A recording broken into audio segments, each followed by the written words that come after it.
concern is for quarterback Jaden Daniels. He will have an MRI today to check the right hamstring.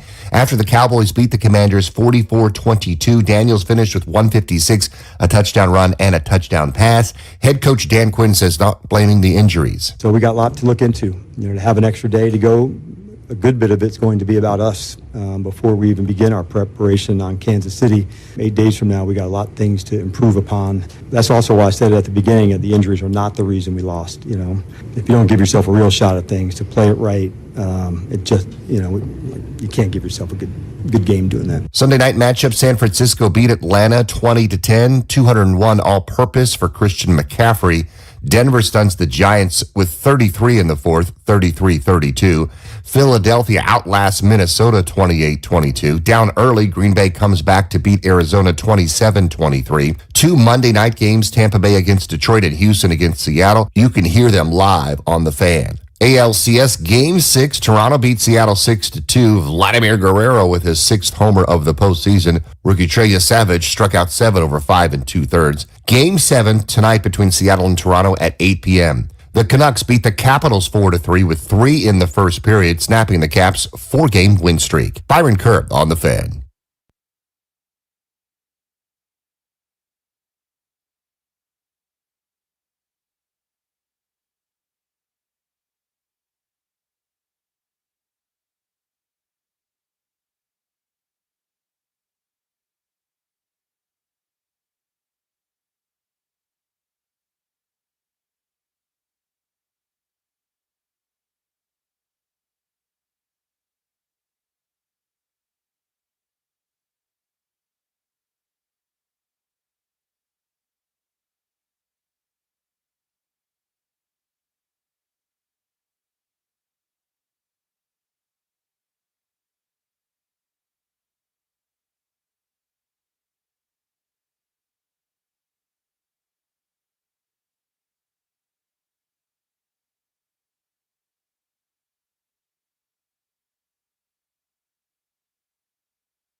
What up, everybody? It is 10 a.m. in the District of Columbia. Brian and I have returned from Dallas, and boy, oh boy, that was an ass-kicking. Commanders fans, not a happy bunch, understandably, honestly. Plenty for us to discuss. No one should be happy, Jay. Yeah, I mean, they were outplayed in every facet of the game. At various times, it seemed like we had a ball game on our hands, and then the defense just could not get stops. Yep. They give up the first touchdown, and it is way too easy. Dallas goes 5 plays, 66 yards, touchdown. Javonte Williams busts in over the right guard. Then they get the safety. Tress Way makes a hell of a play. Percy Butler makes an even better play to down it at like the quarter-foot line. Yeah. Duran makes a really good play to bring down Javonte Williams in the end zone, and you feel like, all right, momentum, right? Yep. Like, got something going here. They score. They go for 2, which I didn't mind. Maybe we can talk about the 2-pointer a little later. The way I looked at it is you kind of got a free possession off the safety. Being up 1 doesn't do you any good. If you get But they were trying to be more aggressive yesterday. You knew you were going to have to score a bunch of points in this thing, so I wasn't mad at the 2-pointer. They don't get it. Dallas, then they go back and forth a little bit, right? And just before halftime, Jaden leads a really good drive. It was a 7-play, 68-yard touchdown drive where Jaden takes it in himself on a snap that looked kind of sus. Like it looked like another where he didn't handle the snap. That ball was moving a little bit. Right. Yeah. But whatever, he gets in. So it's 20-15, and there is... It was 45 seconds. 45 seconds. So now with the dude Aubrey, the Cowboys field goal kicker, who is just such a weapon, I was kind of going into that thinking, all right, they're going to get 3 here, but then it's going to be 23-15. You're down 8. It's a 1-score game. You're getting the ball. Cool. Yeah. 4 plays, 74 yards later, Yeah. 35 seconds, they scored a touchdown. Yeah. And that, I mean, That was more, I think that point right there was kind of a backbreaker because the way my mindset was saying was, all right, we got a touchdown. We stop them here. We get the ball in the second half. You score again. Now you got something going on. And it did not work out that way. And I think the whole thing about it is, yes, most fans will point at one person, but you got to question the mindset of that opportunity there basically being like impressed. And when you decide to do what you do to go at the quarterback and get no pressure on them, you're normally going to have problems. Because one thing we knew from the beginning of the game, they're throwing it up.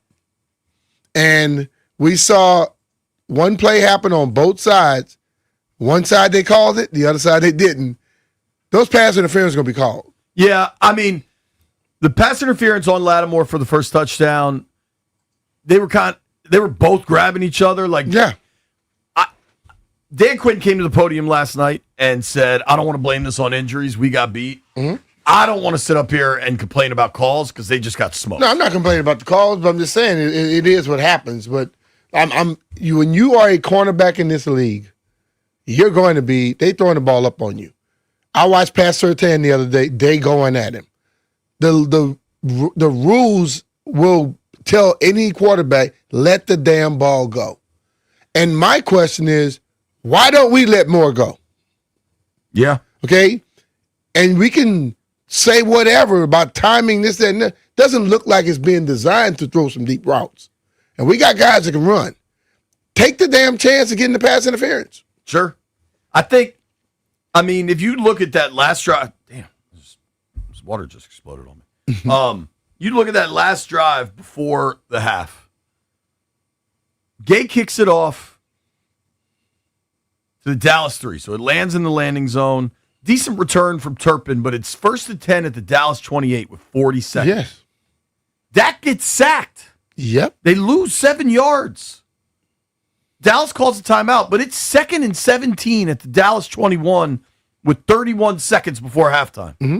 That is about as advantageous a spot as it gets for the defense. Totally. Like, honestly, you kind of think Dallas will just take a knee and take it to halftime. You already got the lead. Why would they do that? Lattimore, eventually we're going to open these phone lines up. Everybody's going to call and scream about Lattimore, and you're not wrong. But on that play, so Dak drops back, goes deep to Pickens. Lattimore's in position. Like, Lattimore played it pretty well. It was a perfect ball, and Pickens is a pretty damn good player. Totally. Made a hell of a catch. But, dude, you go from 2nd and 17, and you give up a 44-yard deep shot down the sideline. Mm-hmm. This, to me, is so indicative of what happened yesterday and the problems. 2nd and 17 at their own 21 with 31 seconds becomes 1st and 10 at the 35. Oh, yeah. And on the next play, where if you just think about it, they didn't call their last time out there. They only had one left. Mm-hmm. 1st and 10 at the Dallas 35. They know they're in range for Aubrey at that Hell point. Yeah. They ran like a little draw. And got, 20-something out of that. To me, they're setting up for the field goal. Totally. Like, the play call there is, okay, let's steal a couple points before halftime. Yeah, but Except on the draw, you miss like 5 tackles, and he's able to go for 33 yards. Totally. When you get that, then all of a sudden now we got to try and score a touchdown. But the whole thing about because you get 1st and goal from the 2. The tackling thing is still a problem to me. And I've said it, and I mean it. I mean it really about our team because this team I really care about and I cover. But the whole league is like this. Nobody wants to tackle. But everyone want to complain about when somebody from the past says something about it. Hit, lay out, wrap up, hit the damn ground. I don't think a tackle is when you standing up and somebody falls. You know, we have to find a way to get that done consistently. And the thing I said last night was that we are consistently inconsistent. We got to find a way to become consistently consistent to make some things happen. I think so. I don't know where we are on this, right? My thought going into the Dallas game was, all right, if they're the team we think they are, if they're a playoff team, if they're a contender in the NFC, you go down to Dallas and you figure out a way to win this thing. Everybody's aware of Dallas's defensive woes. And none of that happened. Mm-hmm. So, like, we could call them consistently inconsistent. They just might not be that good. And but through 7 games, it's... But look at this, Jay. We're going to... This is what I'm... We can sit here, and I'm not going to just blame players. Everybody's involved with this, coaches too. We go into a game against a team that doesn't have a very good defense, and they look like rock stars against us. Other teams go against teams that have bad defenses, they look like they have a bad defense. We got to find something better to attack. I said it, and I'm going to keep saying it. We cannot try to do what we did when we don't have the people that we had. You got to adjust it some. And every player, this is a simple thing. Every player needs to look in the damn mirror. Every coach needs to look in the mirror and be truthful to yourself. Okay? Because as human beings, we lie to ourselves. We look in the mirror and we say, man, well, I did good. No. I don't know many people. Duran might be able to say he did good last night. Duran played well yesterday. Okay? He might be able to say it. Tress might be able to say it. Most guys can't say that. And I think the ultimate thing is you got to be truthful, and also you have to be able to hold people accountable. And that means I got to hold myself accountable. I'm going to tell you the truth. I want you to tell me the truth. That's what mature adults do. And it's about time they have one of those like come to Jesus type meetings where everybody is truthful with each other. Because what they had last year was accountability. I don't know if that is still happening this year. Something seems off. I mean, listen, the injuries are obviously a factor. I think the way Dallas was able to stack the box in the run game, I do think there's like some direct correlation to not having Terry or Debo and really just not having a receiver. Yeah, but they stack the box. You got guys that can run. You have professional athletes. When they stack the box, do something and go over the top. Make them understand, we're going to still try and do this stuff. But if you play into their hands when they stack the box, you're not going to have much success. Well, it's also like at this point, we kind of get into what really matters zone, right? Like once Jaden got hurt in that game, it's like, oh, hell, what are we looking at here? Because it's one thing to go down to Dallas and get boat raced, but you live to fight another day. You got Kansas City the next week. What's going on? Then all of a sudden it's, okay, we got boat raced in Dallas, and now we don't know what's up with the quarterback. And we don't know what's up. So, like, we're going to do our best to not get speculative on that. It didn't look great. I know he gave the thumbs up, jogged off the field. I saw Jaden in the locker room after the game. He was Jaden. He was kind of doing his thing. There was some question if he was actually going to talk to the media. He ended up not talking. The Jaden injury is by far, like, the greatest unknown now. Mm-hmm. We were talking to Johnny Cakes Allville as he was walking out of the studio, and he was like, what are the chances you think Jaden plays? What are the chances you think Terry, Jaden, and Debo all play? Like, it's hard. Right now, the injury situation is incredibly difficult, right? And you don't want to be... it's Monday. They don't play for a week. We'll learn a lot. DQ will talk today. They said Jaden's scheduled to have an MRI today. But removing the Jaden aspect of this, to me, I think there are real questions about how the roster was put together. I think that has been exacerbated by the injuries. Mm-hmm. And then I think there's real questions if the players selected, drafted, traded for have played to what has been expected.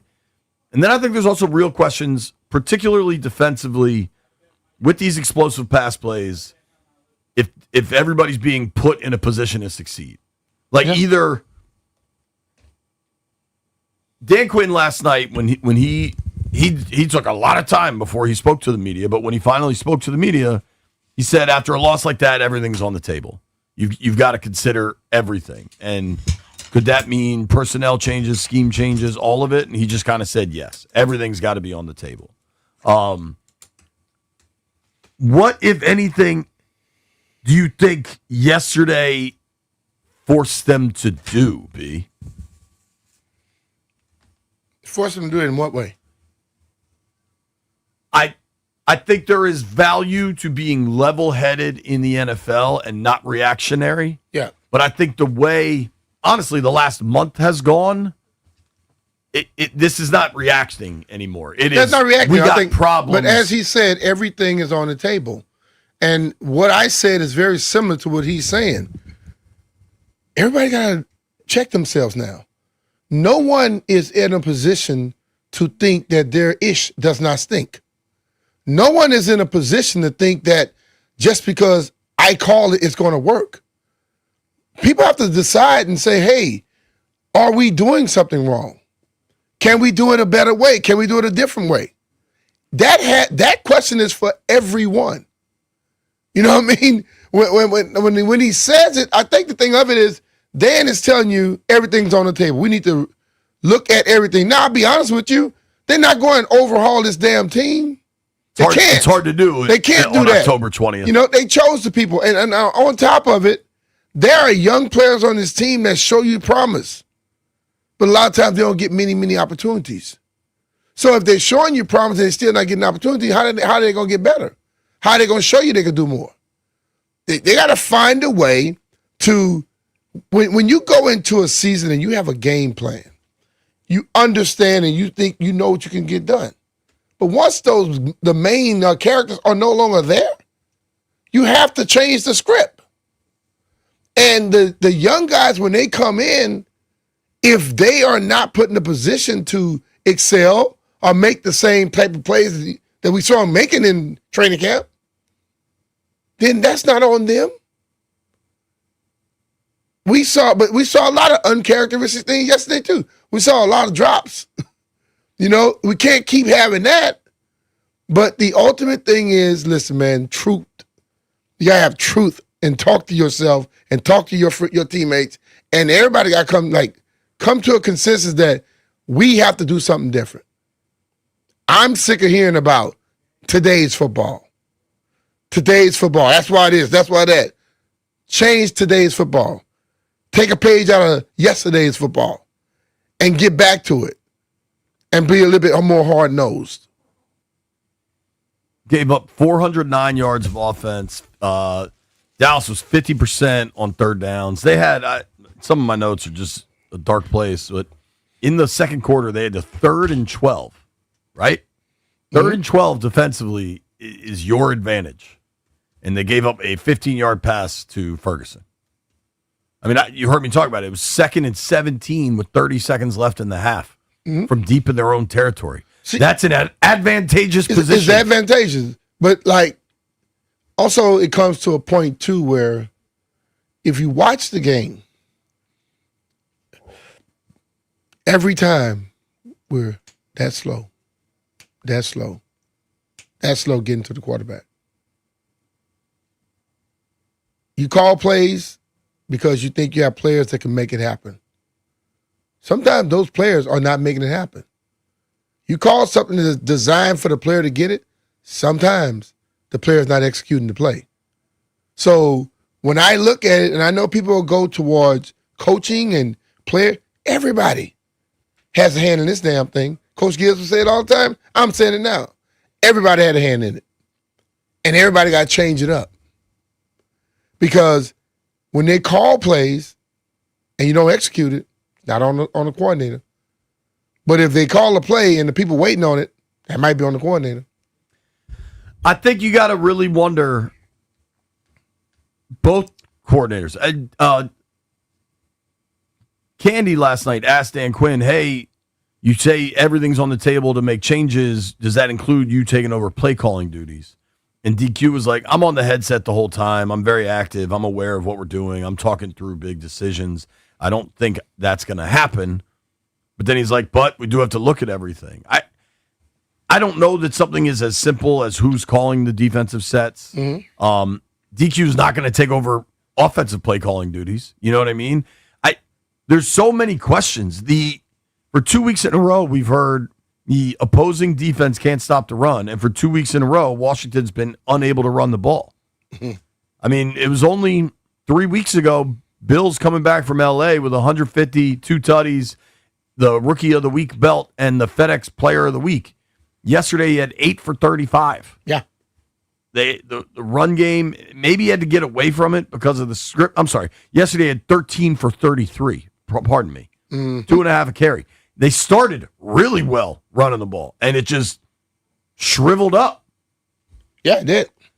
I feel like this might be a hot take. I think the best overall work they got and have gotten for the last 2 weeks at the running back position has been McNichols. McNichols in Blitz Pro was fantastic. Good. Listen, dude, man, he's so good as a pass catcher. But see, Jay, this is the thing, though. I mean, just like as coaching and players, fans don't get the right to just beg for certain people and then don't want other people in there. When other guy goes in there, start trying to switch back and forth. I mean, we've been saying McNichols and Rodriguez both are very effective. I think a rotating backfield, depending on who's on that week, is very, very perfect, very vital. But no, people don't care about that. They just want to go whatever they think and move forward. And that noise, I've said it to you. I've said it to many people. Everybody say they don't listen to outside noise. It doesn't affect them. It affects everybody involved in the building. They listen. Everybody hears. Sometimes, stop just coming out and saying, do this, do this, do this. And then when they do it, then you want to have a problem with that.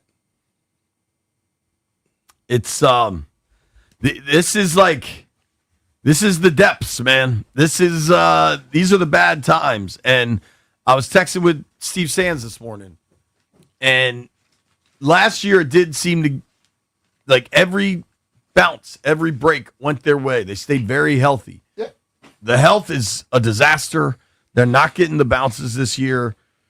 But that's life in pro sports. You heard me say this. Not many people get health every year.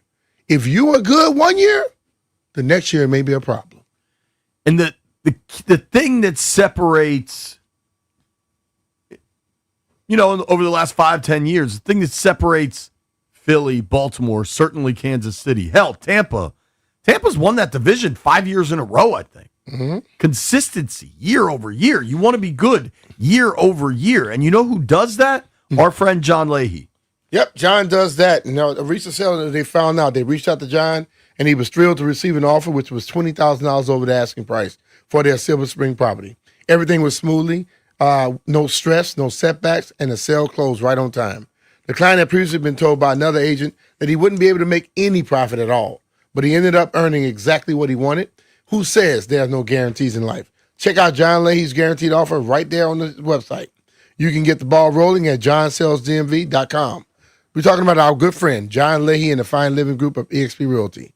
John offers you flexible fees customized to your needs, and he knows that life happens. So if needed, he will let you out of your contract at any time. Listen, man, it's no secret that the housing market, which was red hot like the Commanders in 2024, is a little bit more like the Commanders in 2025 right now. It's a little up, a little down. If you're afraid of not being able to sell your home for top dollar anymore, check out John's VIP seller program. John has access to pre-approved buyers, and he knows how to create top demand for your home, getting you the most cash possible. He's so confident that he's going to get your house sold, he will guarantee it. Trust us. Call John today, 301-900-3052. Go online at johnsellsdmv.com, or what's even easier, just Google John Leahy Group and start packing.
This update brought to you by the Reynolds Empower Home Team. Dallas downs the Commanders 44-22. Concern for quarterback Jaden Daniels with the right hamstring. Will have an MRI today. CeeDee Lamb 74-yard touchdown catch and Dak Prescott 3 touchdown passes. Head coach Dan Quinn on how the team was handling it after getting down big. I like the group. I'm asking them to look at themselves. Where are we at? What do they need to do better? Same thing with the coaches. It's got to come from ourselves first. But there certainly wasn't a spot on effort or that kind of thing. But in terms of execution and plan to the standard that we want, we're far below those standards that we've set for ourselves. Toronto beat Seattle 6-2 in the ALCS Game 6, so that makes Game 7 the big one tonight at 8. Vancouver Canucks defeated the Capitals 4-3 with 3 goals in the first period. Want to hear the fastest way to know what your home would sell for? Reach out to Empower Home Team. Simply text your address to 800-763-3000. No phone call, just text your address to 800-763-3000. That's 800-763-3000. Byron Kerr on the Fan.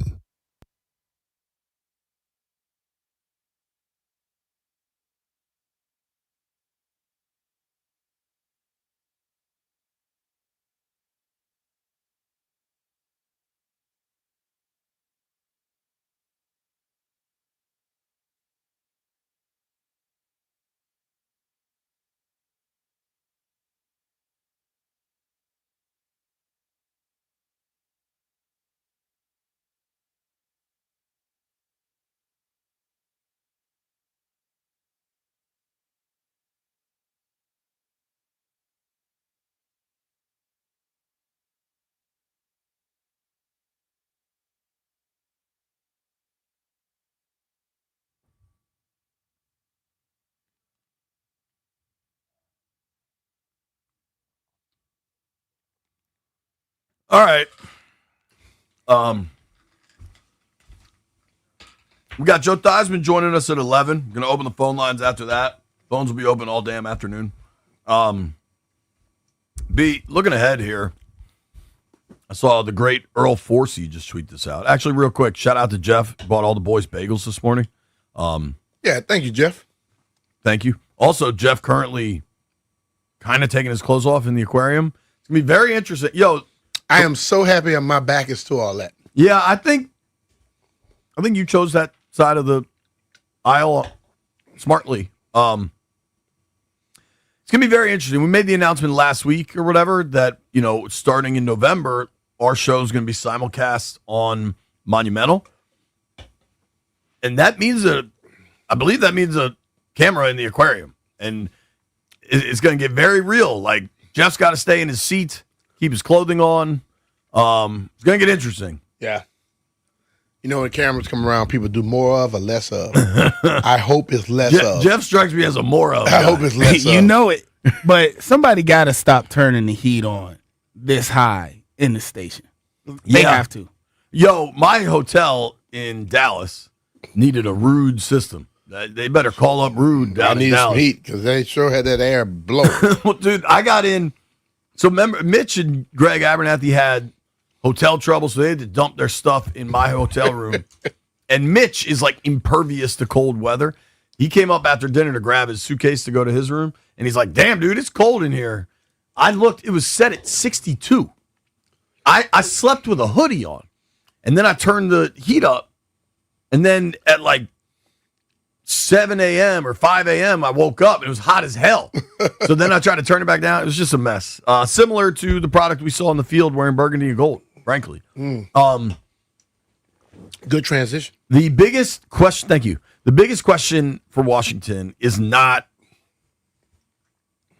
what do they do at corner, what do they do at wide receiver. The biggest question is what's up with Jaden. Is he healthy? Yeah. I think we've got our first clue that he's not, that they're expecting him to miss some time. The look-ahead line for Commanders Chiefs was 5.5. Mm-hmm. KC favored by 5.5. Then last night they pulled it off the board. There was no line because they were waiting to hear about Jaden Daniels. Mm-hmm. Per our guy Earl Forsey, Commanders are now 9.5-point underdogs going to Kansas City next week. Wow. Now, maybe that has nothing to do with Jaden. That's just Vegas watching what happened yesterday and then knowing. They watched what happened yesterday, and they saw him get hurt. So whether he's playing or not, they're going to assume that it won't be as effective as he was before. Right. That's concerning. But B, I'm curious for you because I think one side of the ball has been affected significantly by injuries, but now, Debo really didn't look right Monday night against the Bears. They tried to tape him up, change it up a little bit, and he was not productive against the Bears. Then he misses yesterday's game. Terry hasn't played in a month. They didn't put him on IR. Maybe you get him back this week. The receiver, Noah Brown is on IR. The receiver position is a problem. Flip side, the secondary, defensive backs. Mm-hmm. Going into the year, I think we all expected the DBs to be pretty damn good. We did. That has not been the case. Yesterday, were there some embarrassing plays? Yes. The deep shot to CeeDee Lamb where Quan and Marshawn end up running into each other in the middle of the field. Marshawn ran into Quan. That's embarrassing. Yeah, and I think the ultimate thing is if you play that ball properly, you separate CeeDee Lamb from the ball. He went for an interception. And going for the interception, he knocked his player off. If Quan doesn't get knocked off, CD may catch the ball, but still he's tackled. You see what I'm saying? Yeah. So it comes to the point where I think me and Tanner was discussing this. Listen, and this is no knock on nobody, but you have to make the play that's best for the team, not for you. That was trying to go for a play to make it look good for himself. Yeah. Which position group is more concerning to you? The receivers or the secondary? I go to secondary right now because, and then let's stop saying the secondary. Everybody goes after one guy. Let's be real about it. Yeah. Anytime they saw Lattimore lined up outside. And this is my question. If that continually happens and we don't get pressure on the quarterback, we might have to do a little different than just run the scheme we're running. That's my mindset. If I'm a quarterback going into that game, I'm doing what every quarterback is doing. You're not getting pressure on me. And I can sit and pat and move around. I am going to go at the guy that has now had the pass interference calls. Because you know what? Referees look at film too. And coaches call the refs and tell them how people reaches out and does stuff. So you're going to have those things happen. I'm going to take those chances too. He's a super handsy physical corner, even when things are right. You know what I mean? Yeah. But you're going to take those opportunities. They don't go at all the other guys like that consistently. I don't believe, Marshawn yesterday said we were right there. We just couldn't make plays. Like the one shot to Pickens just before halftime, Lattimore was in pretty good position. It was he was in position a lot of times. But let's be real. They're not paid to be in position. They paid to get hands on the ball. I do not think, so we're clear, there's zero chance Joe Witt is getting fired. So if you want to call in here and say fire Joe Witt, they're not going to do that. All right? Full stop. I'm not even sure they're going to bench Marshawn, B. Listen, man, I'll say this, and shoot me if you wish. One person is not the problem on that side of the ball. So people can listen, it's simple for people to find one guy. One person is not the damn problem on that side of the ball. All right. One play didn't lose that game. No. Certainly not. Simple question for you. Offensively, you're so beat up. Do you feel like they had the right plan of attack for a team that was down all of its dynamic pass catching options? Ertz has great hands, is really good in the red zone. He's not necessarily a dynamic player at this stage of his career. Luke and Jalen have shown flashes, but there's just not enough to know what those guys are. Robbie Chosen showed some speed. I'm not mad at Robbie Chosen from yesterday. I'm curious. But Dan Quinn yesterday was like, if I knew what to change, I would change it. I just don't know. Yeah. I'm curious what We think. But the thing of it is this, Hold on. Jay. Answer it when we return. I'm going to stay on time, sort of. You're you're listening to BMitch and Finlay. Before we go, though, man, let's hope your garage door is not performing like the Washington Commanders. But if it is, you better call Door Pro America. The folks at Door Pro America, B and I landed last night late. I got home about 2:15 a.m. You'll be shocked to know I had no keys because I came from basketball game. I took an Uber to the airport. But you know what I had? The MyQ app. I was able to get into my house through the garage, came up through the basement, didn't wake anybody up because my new garage door is silent. That's what the folks at Door Pro America did for me and my family. The new garage door runs smooth, really bumped up the curb appeal of our house, just looks great. But Door Pro America doesn't just do new garage doors. They've been serving the DMV for over 50 years, and they can handle it all. Repairs, maintenance, new installs like I got, or if you need a new garage door, hit them up. Give them a call. Ask how you can save big on repairs with a Door Pro Advantage membership, including maintenance. Keep everything on track. And if you call right now, you get $60 off any repair or a full tune-up for just $89. Call 877-DOOR-PRO. That's 877-DOOR-PRO. Or you can hit them up online at doorproamerica.com. Be sure to tell them JP Finlay sent you.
Look. All right, B. So I want to do it defensively. I think the defensive conversation is going to be a lot longer because defensively, it's not a ton of injury. Injuries are not the blame for the offensive problems, but injuries are a factor. Defensively, that's just not nearly as similar. Granted, no Dietrich Wise. We got to see him yesterday. That was the first time I had seen him. Yeah. He's such a class act. Just Totally. talking to him briefly. Totally. But offensively, knowing you don't have Terry, knowing you don't have Debo, Noah, do you think they had the right approach last night? Considering, now Dallas did stack the box on them, but like Dallas's run defense had been awful. They ran the ball well early, and then it just fell apart. I just think you have to adjust as the game goes on. And if a team has come up with a game plan, listen, going into that game, we expected them to run a lot of zone. They ran 47% man. They completely did opposite of what they normally do. So if they're doing opposite of what they normally do, I would think that the game plan, we came into it to attack what they do. They're not doing what they do consistently. We have to make that adjustment. And I said this, and I'm going to say it over and over again. Nothing is written in any damn book that say you can't make adjustments till halftime or later. You can make adjustments after the first damn series. You can make adjustments at any point of the game you want. We have to learn how to do that. I don't think we made the adjustments. Now, I look at the game, I watch stuff. I don't know what nobody's game plan is. I don't know what their calls are. I know if I see you doing something in the first quarter and you're still doing it in the second quarter, I know adjustments not made. Well, I mean, to that point, so Brian Schottenheimer talked yesterday about playing more man. He said, this was a team we wanted to play man-to-man against. There were numbers and analytics that said that was the right way to play these guys. I think the numbers in the analytics might be named Debo and Terry because they weren't playing. And when you have the collection of receivers, they had 4 active receivers yesterday, and there's nobody that keeps a D coordinator up at night among those 4. They played almost 50% of man coverage yesterday. True. And, dude, I was talking with enough Dallas people that they were saying it might be helping the Cowboys to not have Diggs out there because he had been a real liability this year. I thought Deron Bland was everywhere yesterday. He was. He was helping in run coverage. But see, this is the thing, Jay. Normally, if you play, like last year when you played man against us and that old line was blocking, Jaden hurt you. They played man. I don't think our old line blocked as well as they did last year. See, the consistency last year when they got on their run was far better than what it is this year right now. And I think that right there is a part of the problem. If a team can play man and rush 4 and just 5 and get pressure, you got problems. That has to be adjusted. You know, Cosby came back yesterday. Is that communication down right now? Down pat. May not be. It may take a game or so. But the ultimate thing is, football is all about adjustments and matchups, brother. And if you don't make the adjustments and have the proper matchups, it's going to be a problem for you.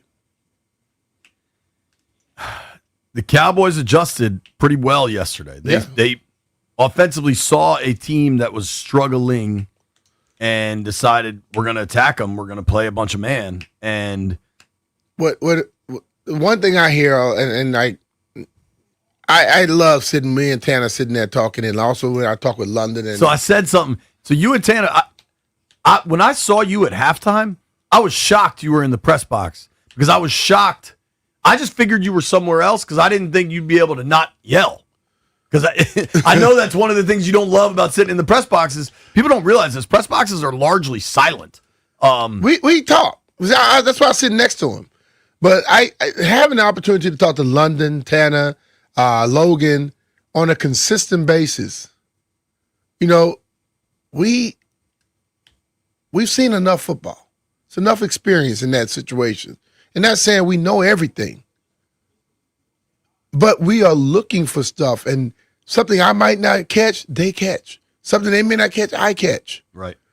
So when you're looking at it, I get less mad. I get more annoyed and irritated by certain things. You know what I mean?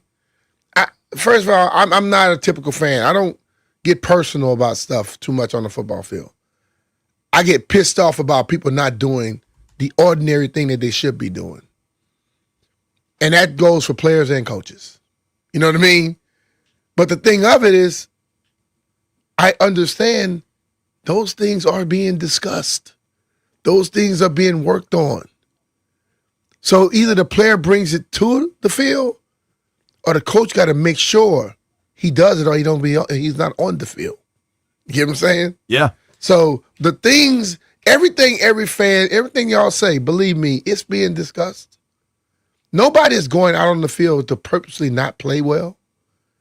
But if you can't consistently just go through the routines and the proper fundamentals that you're supposed to be doing on a consistent basis, it's going to look like you don't even much pay attention in practice. That's all it is. You know, and when things get rough and things get stressful, those who know can still adjust and play. Those who are not on top of it, they get a little panicky and it don't look good for them. I mean, panicky, and it certainly didn't look good. It's correct from yesterday. I want to read some of these Brian Schottenheimer quotes from yesterday, specifically this one on CeeDee Lamb's 74-yard touchdown. We caught them on a quick count. They were trying to get to a tricky two, and it wasn't even the route CeeDee was supposed to run. But just the way the coverage played out, we call it mailbox. He stuck his hand up, and Dak found him, and then Lattimore and Quan, ran into each other. Mm-hmm. That's it. You can see he put his hand, when he got to be about 10 yards, 12 yards down the field, he put his hand up and took off running across. I still say, if you play the way you're supposed to play that, he doesn't go into the end zone. He may still catch the ball, but he's not walking into the end zone going backwards, dancing with with Pickens. He would have been tackled, or you separate his ass from the football. Right there, you could have made him think twice about, should I have come back? He could have got split in half right there instead of going for that interception and then knocking off your guy. Totally. Just a disastrous performance for Washington in Dallas. Joe Theismann joins us next. We're going to open these phone lines up at 11:30. Nobody go anywhere.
This update is driven by the Ted Britt Automotive Group, home of Ted Britt for life. Commanders now look to get to work after the loss to the Dallas Cowboys 44-22. Quarterback Jaden Daniels left the game with a right hamstring injury. He did want to go back in, according to head coach Dan Quinn. He will have an MRI today, finishing with 156 yards, a touchdown run, and a touchdown pass. Quinn on the loss. I'm here to say it doesn't matter who you have or who is out when you don't give yourself a real chance at it. From turnover margin to penalties to missed tackles and drops. Dallas beat us, and we beat ourselves as well. We're the ones that got ourselves into the hole. We're the same ones that got to dig ourselves out. Make no mistake, we're not playing to the standard we've set. Commanders face the Kansas City Chiefs next Monday night. Tonight's Monday night matchups: Tampa Bay at Detroit, Houston at Seattle, live on The Fan. Toronto beat Seattle 6-2 in the American League Championship Series Game 6. Tonight it's Game 7. 8 p.m. will be the first pitch. George Kirby for the Mariners and Shane Bieber for the Blue Jays. Vancouver Canucks defeat the Capitals 4-3 with 3 goals in the first period, snapping the Caps' 4-game win streak. For over 65 years, Ted Britt has set the bar for the best car buying experience in the D.C. area. Hands down. Ted Britt Ford Fairfax, Ted Britt Ford Lincoln Chantilly, and Ted Britt Chevrolet Sterling, all home to Ted Britt for life, lifetime vehicle coverage, and all just a click away at tedbritt.com. Byron Kerr on The Fan.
BMitch and Finlay, 106.7 The Fan. Tough day for the Washington Commanders in Dallas. Just an absolute beatdown at the hands of the Cowboys. They doubled them up, man. It's never good to get doubled up. Nope. 44-22. Dallas could have gone for 55. They kind of slowed it down late. Helping us make sense of it all right now is Mr. Joe Theismann joining us on the Rude Guest Hotline. Rude makes the most reliable heating and air conditioning products in the DMV. Joe T, how are you, sir? Good morning. Good morning, guys. Yeah, I love the way you described today, Misery Monday. It certainly was for all of us that are fans of the Commanders, and having a chance to watch that game yesterday. There was hope early, and then it got dashed away quickly. Yep. Joe, when you watched that yesterday, specifically defensively, what did you notice the way Dallas was attacking the sidelines down the field with their receivers? Like, as a quarterback, what was Dak looking at that he was so eager to attack? Well, in today's game, it's different than when I think Mitch and I played. We used to try and throw to the open receivers. Now they look for a mismatch where you got George Pickens, who's 6'4", against any corner. You're going to throw the ball up in the air and allow him to go make a play. There's no such thing as offensive pass interference anymore. If it is, they just don't call it very often. So if the ball's in the air, the big guys are going to have an advantage against any corners. And I think that's what they try and do. They try and isolate one-on-one situations. And of course, we didn't have receivers, and they get CD back. So it's sort of a trade-off. They improved that position, and we are still trying to figure out a way to go down the field. We can't go down the field. Mm-hmm. And the other thing, yesterday was sort of a series of things. Some missed throws, then you get a drop. I counted in the first I think quarter, 2 missed throws and 2 drops. Well, they're potential first downs. Yeah. That's an opportunity to keep a drive alive. That's an opportunity to keep the football. And you just can't make those kind of mistakes on a consistent basis and think that you're going to be able to stay in a game. Joe, in this day and age, listen, pass interference are called so readily. Oh, geez. Do you think that should be a part of the plan? Because guys are so concerned about the pass interference where your offensive player has a higher chance of getting the ball or getting the call other than not throwing it to him at all. Let me tell you, Mitch, I feel so bad for defensive backs today. You can't. Well, that and defensive linemen. I mean, they've basically taken all the stuff for defenses and just given the offense tremendous amount of leverages. Like, for example, some of these roughing the quarterbacks where you just push the quarterback to the ground. See, my biggest problem is the inconsistency in officiating. True. One crew will call it. This is where coaches, people think that you analyze the opponent. You analyze the officials. What back judge calls pass interference? What back judge lets you nuzzle? Yeah. What referee calls roughing the quarterback? What ones don't? I mean, that's as much a part of the game today as anything, because in crucial situations, we see those kind of penalties. Yeah. I really feel that, defensively, as a defensive back, you got no chance. You can only touch somebody up to 5 yards. And it looks like if you go 6, you're going to get called for holding. Yeah. But you're at a tremendous disadvantage as a defensive back. And like I say, defensive linemen, they're supposed to stop on a dime when they're going after the quarterback. Now, if you hit them in the head, I understand it. But other than that, it makes no sense to me. And our guys just, their line did a good job protecting Dak. We got behind it. And Mitch, you know this. When you've got ones playing twos, the ones should dominate. Yeah. And that's what we saw yesterday. You don't have your 3 top receivers, right? You're putting the ball on the ground. You're missing opportunities. You really didn't have much of a running game. And then all of a sudden, the offensive line, it's like a tidal wave coming at you when you're down by 3 touchdowns. They may not have Micah Parsons, but they got some pretty darn good football players over there. But to me, I think part of the situation is, and I hope Jaden's going to be okay. Hamstrings are crazy. We've all pulled a hamstring, and this is one thing he cannot hurry back from. If he hurries back and it's the hamstring, which it was, I guess, reported, he can't hurry back. Because then it's going to be a lingering problem going forward. Gary Clark, God bless him, man. Yep. Gary used to always have a pulled hamstring. He'd hobble around in practice and then he'd light it up in a game. He's the only person I've ever known that could handle a hamstring. He and Reggie White are the only 2 people I've been around where they've had hamstring problems and it just didn't seem to affect them. Everybody else I've ever known has had an issue with it. Yeah. So I just think that, you can't go into a game with your 3 top receivers not playing and expect to be able to do anything. First of all, you're not going to be able to stretch the field and get the defensive backs downfield away from the line of scrimmage because they're going to be up in support, which is going to make it tough to run the ball. Man, and these, by the way, to all the fans out there, these aren't excuses.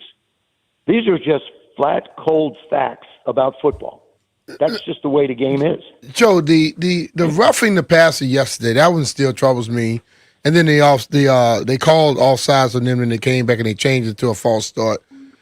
You watch him, he goes to tackle him, his arm hits the shoulder pad, comes across. The roughing call? And the helmet just slid off of Dak's head as if the helmet was too big. They called roughing call. There. I can't get that.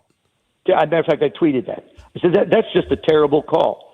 He did not hit him in the head. Dak's helmet came flying off. Absolutely. Mm-hmm. So basically,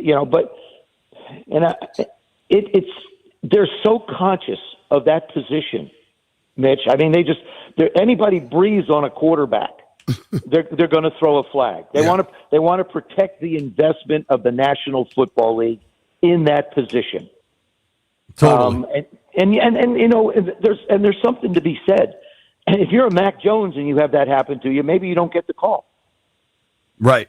If you're a Dak Prescott, you obviously did. I mean, but like I said, I think what bothers me is the fact that there's inconsistency when it comes to interpreting different types of plays.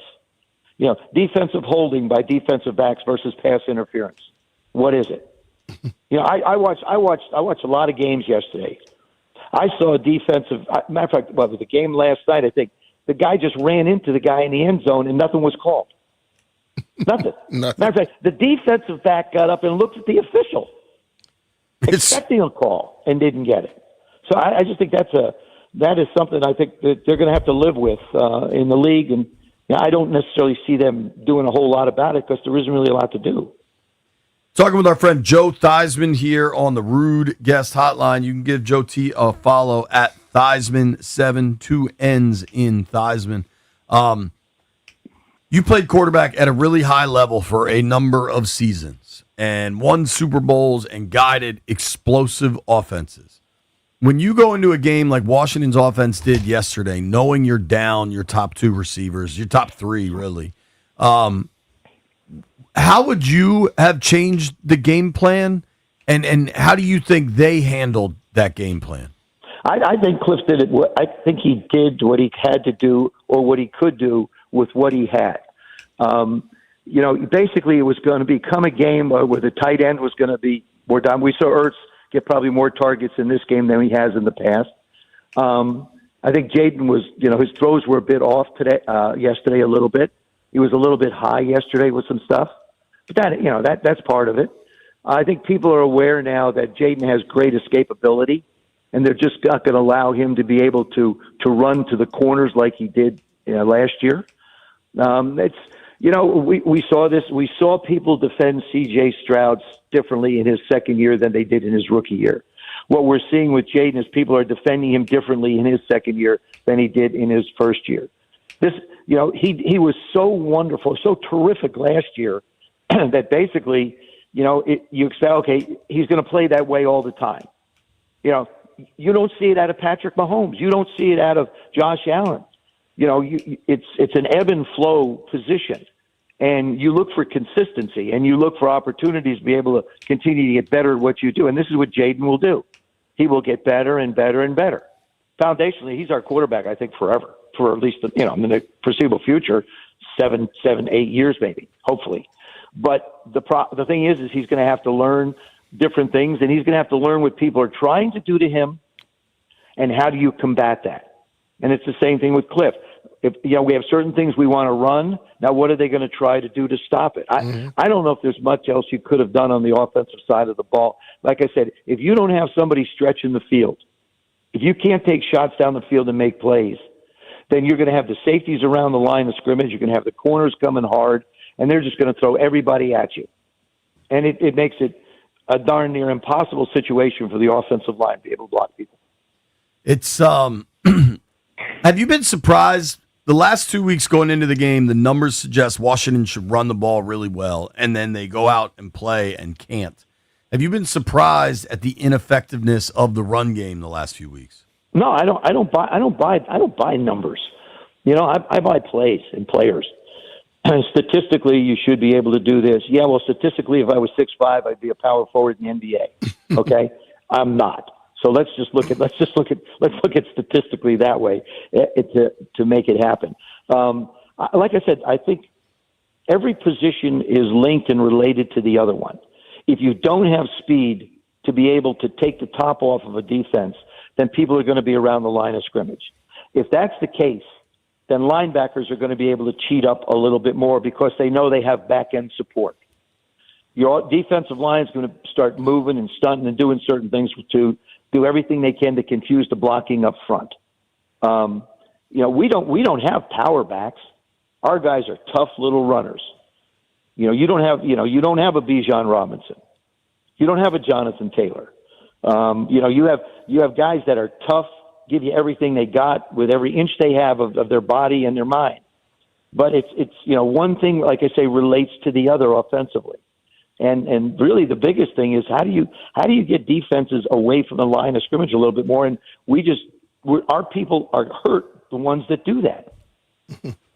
Joe, as we look ahead here, and obviously you still got to decipher what happened yesterday, but they're going to Kansas City this coming week. Yeah. Jaden's availability seems up in the air at least. If it's his hamstring, let me just say this, JP. If he pulled his hamstring, okay, then there's no way he should play this week. Not, I know we saw him jogging into the locker room, but he's recovering from a knee. See, it's and Mitch knows this too. Is if you hurt one leg, the other one has to absorb some of the weight and responsibility, and you wind up, in all likelihood, doing something to the other one. I think that's a little bit of what might have happened to Jaden. Jaden is you've got a knee. It's still not 100%, and it wouldn't be, but it's good enough to be able to do the job that he was supposed to do. But then on the other side of it, you get caught awkwardly with your other leg, and now all of a sudden you've got a hamstring on one leg and knee on the other. And, like I said, the worst thing that can happen is to get him out on that field too soon and put him in a situation where he could really, really wind up hurting himself going forward. Bad. Yeah, I mean, especially with the hammy, right? Yeah, especially the hammy. I mean, look at Terry's quad. Terry's 5 weeks with a quad, and that's I've said this time and time again. You miss a lot of training camp, the likelihood of you getting hurt or pulling something as a receiver the percentage is pretty high, and that's basically where he was and where he is. And as far as what we do, you're going into Kansas City, who they have again. The Dallas Cowboys got CeeDee Lamb back. Okay, now Rashid Rice is back in Kansas City. Yeah, Worthy's back in Kansas City. Kelsey's found himself in Kansas City. Pacheco's running the football in Kansas City. Chris Jones looks like he's pissed off at the world again, and he's playing unbelievable defense. Okay, so I mean, the thing is the Kansas City Chiefs have done this year in and year out. The first 3-4 games of the season, everybody goes, "Gee whiz." This football team, they're done. Stick a fork in them. And then, of course, you've got Patrick. Yeah. Patrick Mahomes is the best quarterback in football. He has an innate ability to be able to play that position, not only with his body, but with his mind. And he throws a little flair into with some of the stuff that Andy does. I mean, some of those little touch passes out of the gun that they do around the goal line. They had a terrific play that they weren't able to run. Was another one would have been a walk-in. So you're dealing with creativity. You're dealing with a healthy football team versus a football team that's going to have to go limping in. But as players, you can't use that as an excuse. Yeah. You're professionals. Maybe the guy ahead of you has the starting job, but there's no reason to say why you can't play that well. True. There's no reason why you can't catch the football. There's no reason why you can't block the guy ahead of you. There's no reason you can't beat the guy ahead of you on defense. Being sort of pigeonholed into a position, you just can't accept it. Nope. You have to be able to say, I can do this, man. I can play my rear end off and help this football team win. See, that's the thing where I'm at, where I feel when we go into a game and, we got guys that are not out there.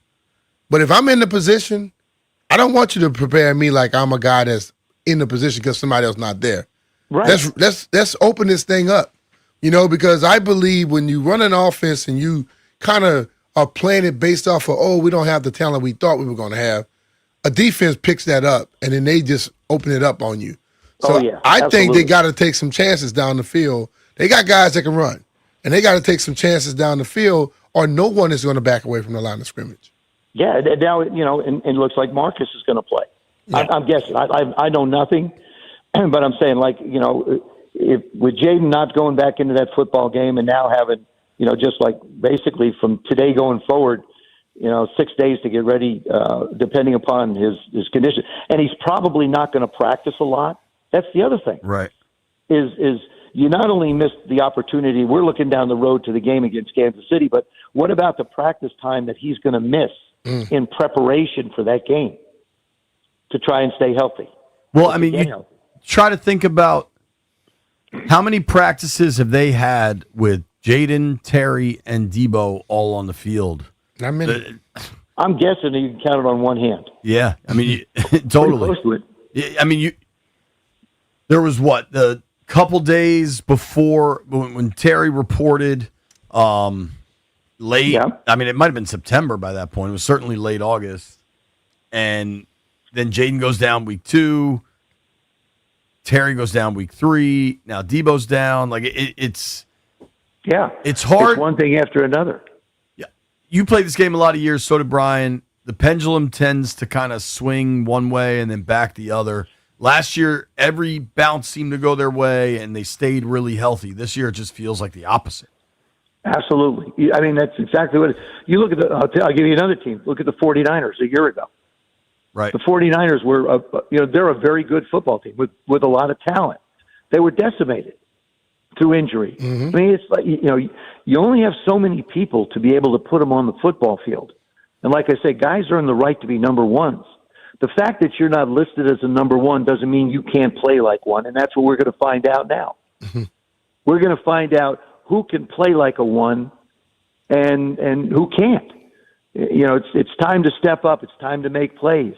Do whatever you need to do. And I think one of the things that I saw Marcus throw the interception, run back for a touchdown.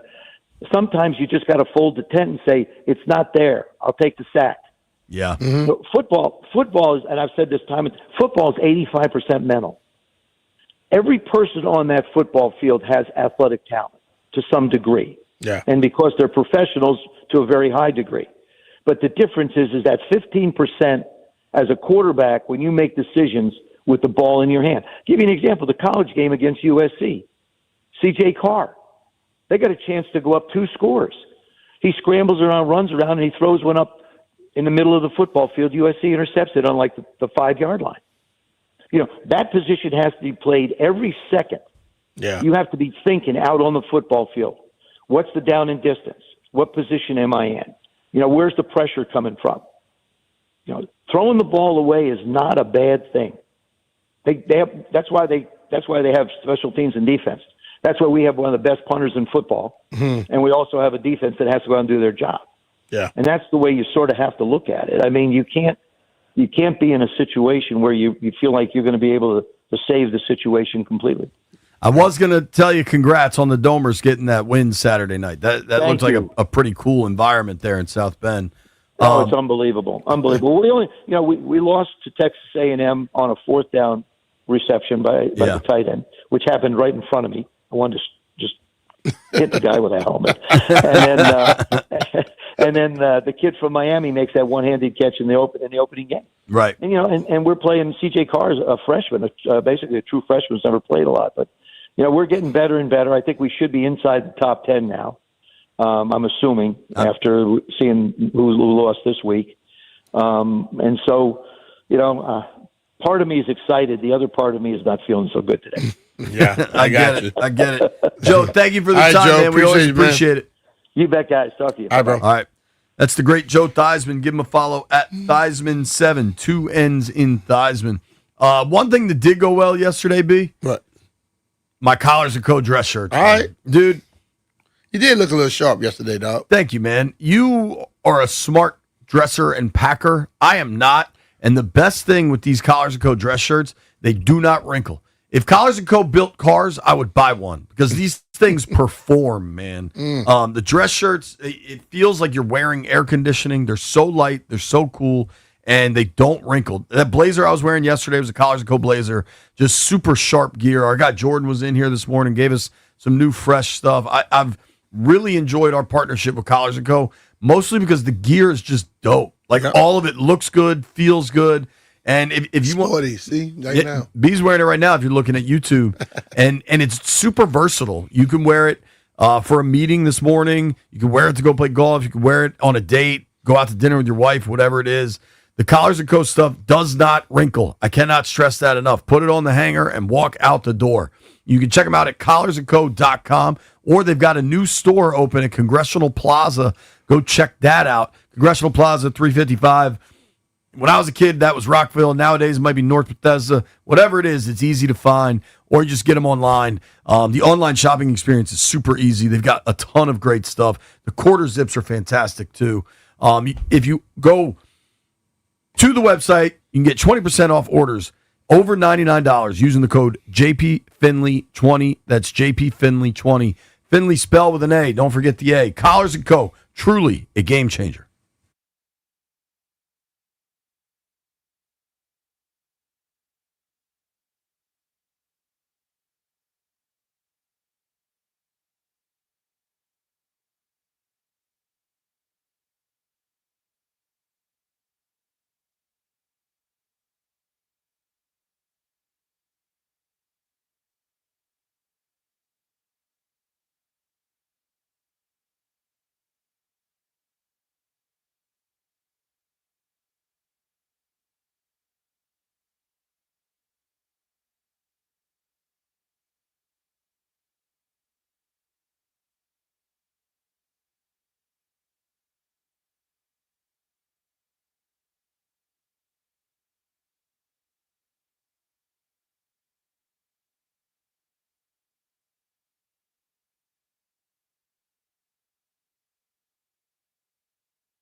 This update is sponsored by Door Pro America, Garage Door Service. Go with the pros at Door Pro America. Dallas won the game 44-22 over the Commanders. Checking in on quarterback Jaden Daniels having an MRI today on the right hamstring. Head coach Dan Quinn will meet with the media in the afternoon to discuss how Daniels is doing. Quinn on changing personnel going forward. Yeah, that's fair. I think that's what I want to dig into to find and look at. That's all things. To have a performance like that, I think that's fair. To dig in and say, all right, what are the things that need to be different? What are the things that need to continue to improve upon? ALCS Game 7 tonight. It'll be Toronto against Seattle. After Toronto won 6-2 over the Mariners, George Kirby opposes Shane Bieber. Go with the pros at Door Pro America. From spring repair or replacement or a brand new garage door to boost your home's curb appeal, call 877-DOOR-PRO today and ask how you can save $60 on a repair or $150 on a new garage door. Visit doorproamerica.com. Byron Kerr on The Fan.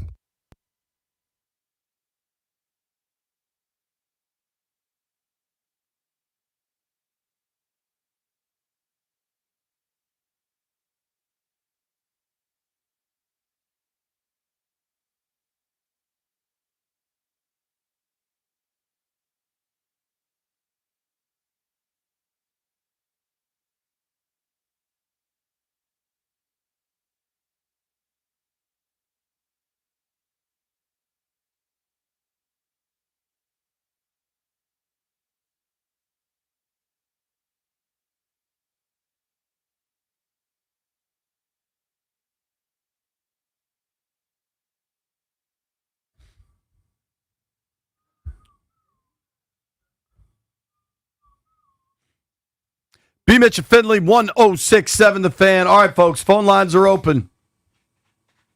A lot of people are pissed. Yep. I'm going to play a hunch on that one. First call I saw was Jaden in Pennsylvania. Let's go, Jay. Jaden, what's the blame pie look like, man?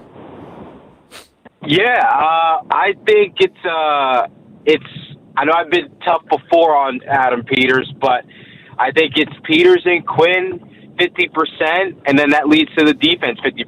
Listen, how embarrassing is it that the Rams traded all their draft picks? Right, we've been terrible this whole time.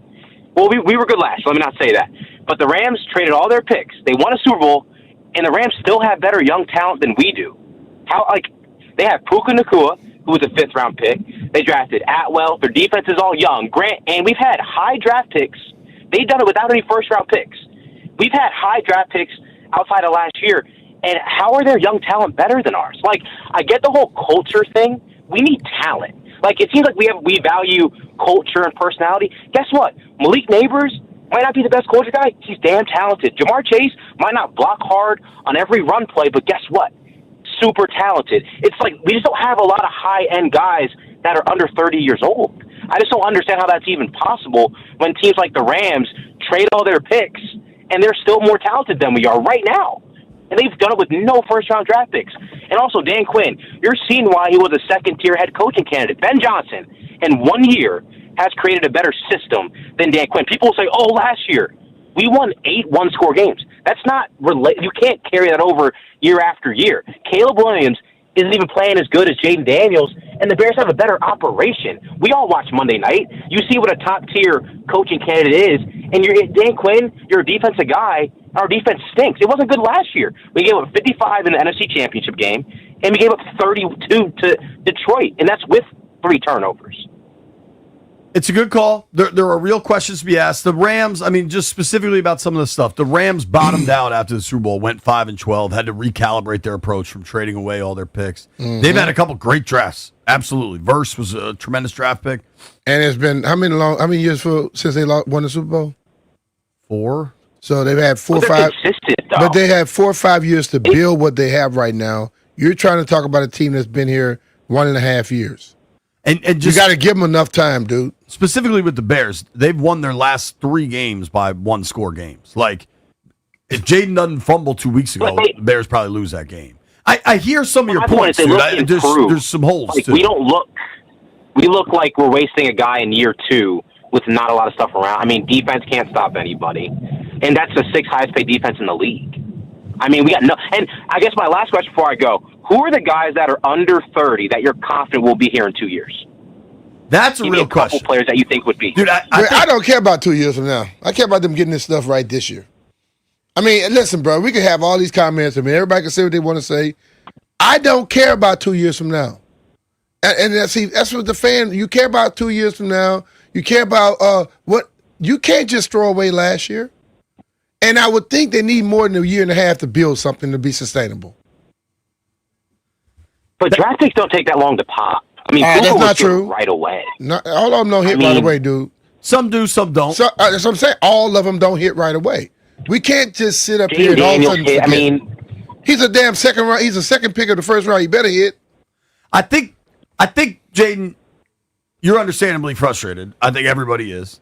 I think there are real questions to be asked about roster construction because, like, you don't have that many picks this year because you went and acquired veterans that are playing at a fairly high level. I mean, Debo was their offensive MVP through 5 games, and then he got hurt. When you look at what they're building, ideally, I'm going to hang up on you, Jaden, but thank you for the call. Ideally, you build for the short term and the long term, right? That's why you want a separation of church and state, because Dan Quinn's job is to just try to win every game and give everything right now to beating Kansas City next week. Ideally, your front office has the broader vision about beating Kansas City next week and being in a good position week 13 of 2026. Like those are ideally parallel goals, but they are on different tracks. Totally. And I don't know.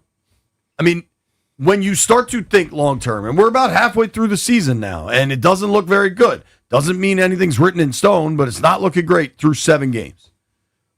Long term, what are your pieces? What are your answers? You don't have a lot of good answers there. I mean, if you just go around the roster, you'd like to think Connerly long term, Jaden obviously, Luke and Lane to some level have shown that they should be a part of this. Defensively, I was super high on Quan Martin. I thought he was really good the second half of last year. I don't know what Quan gives you.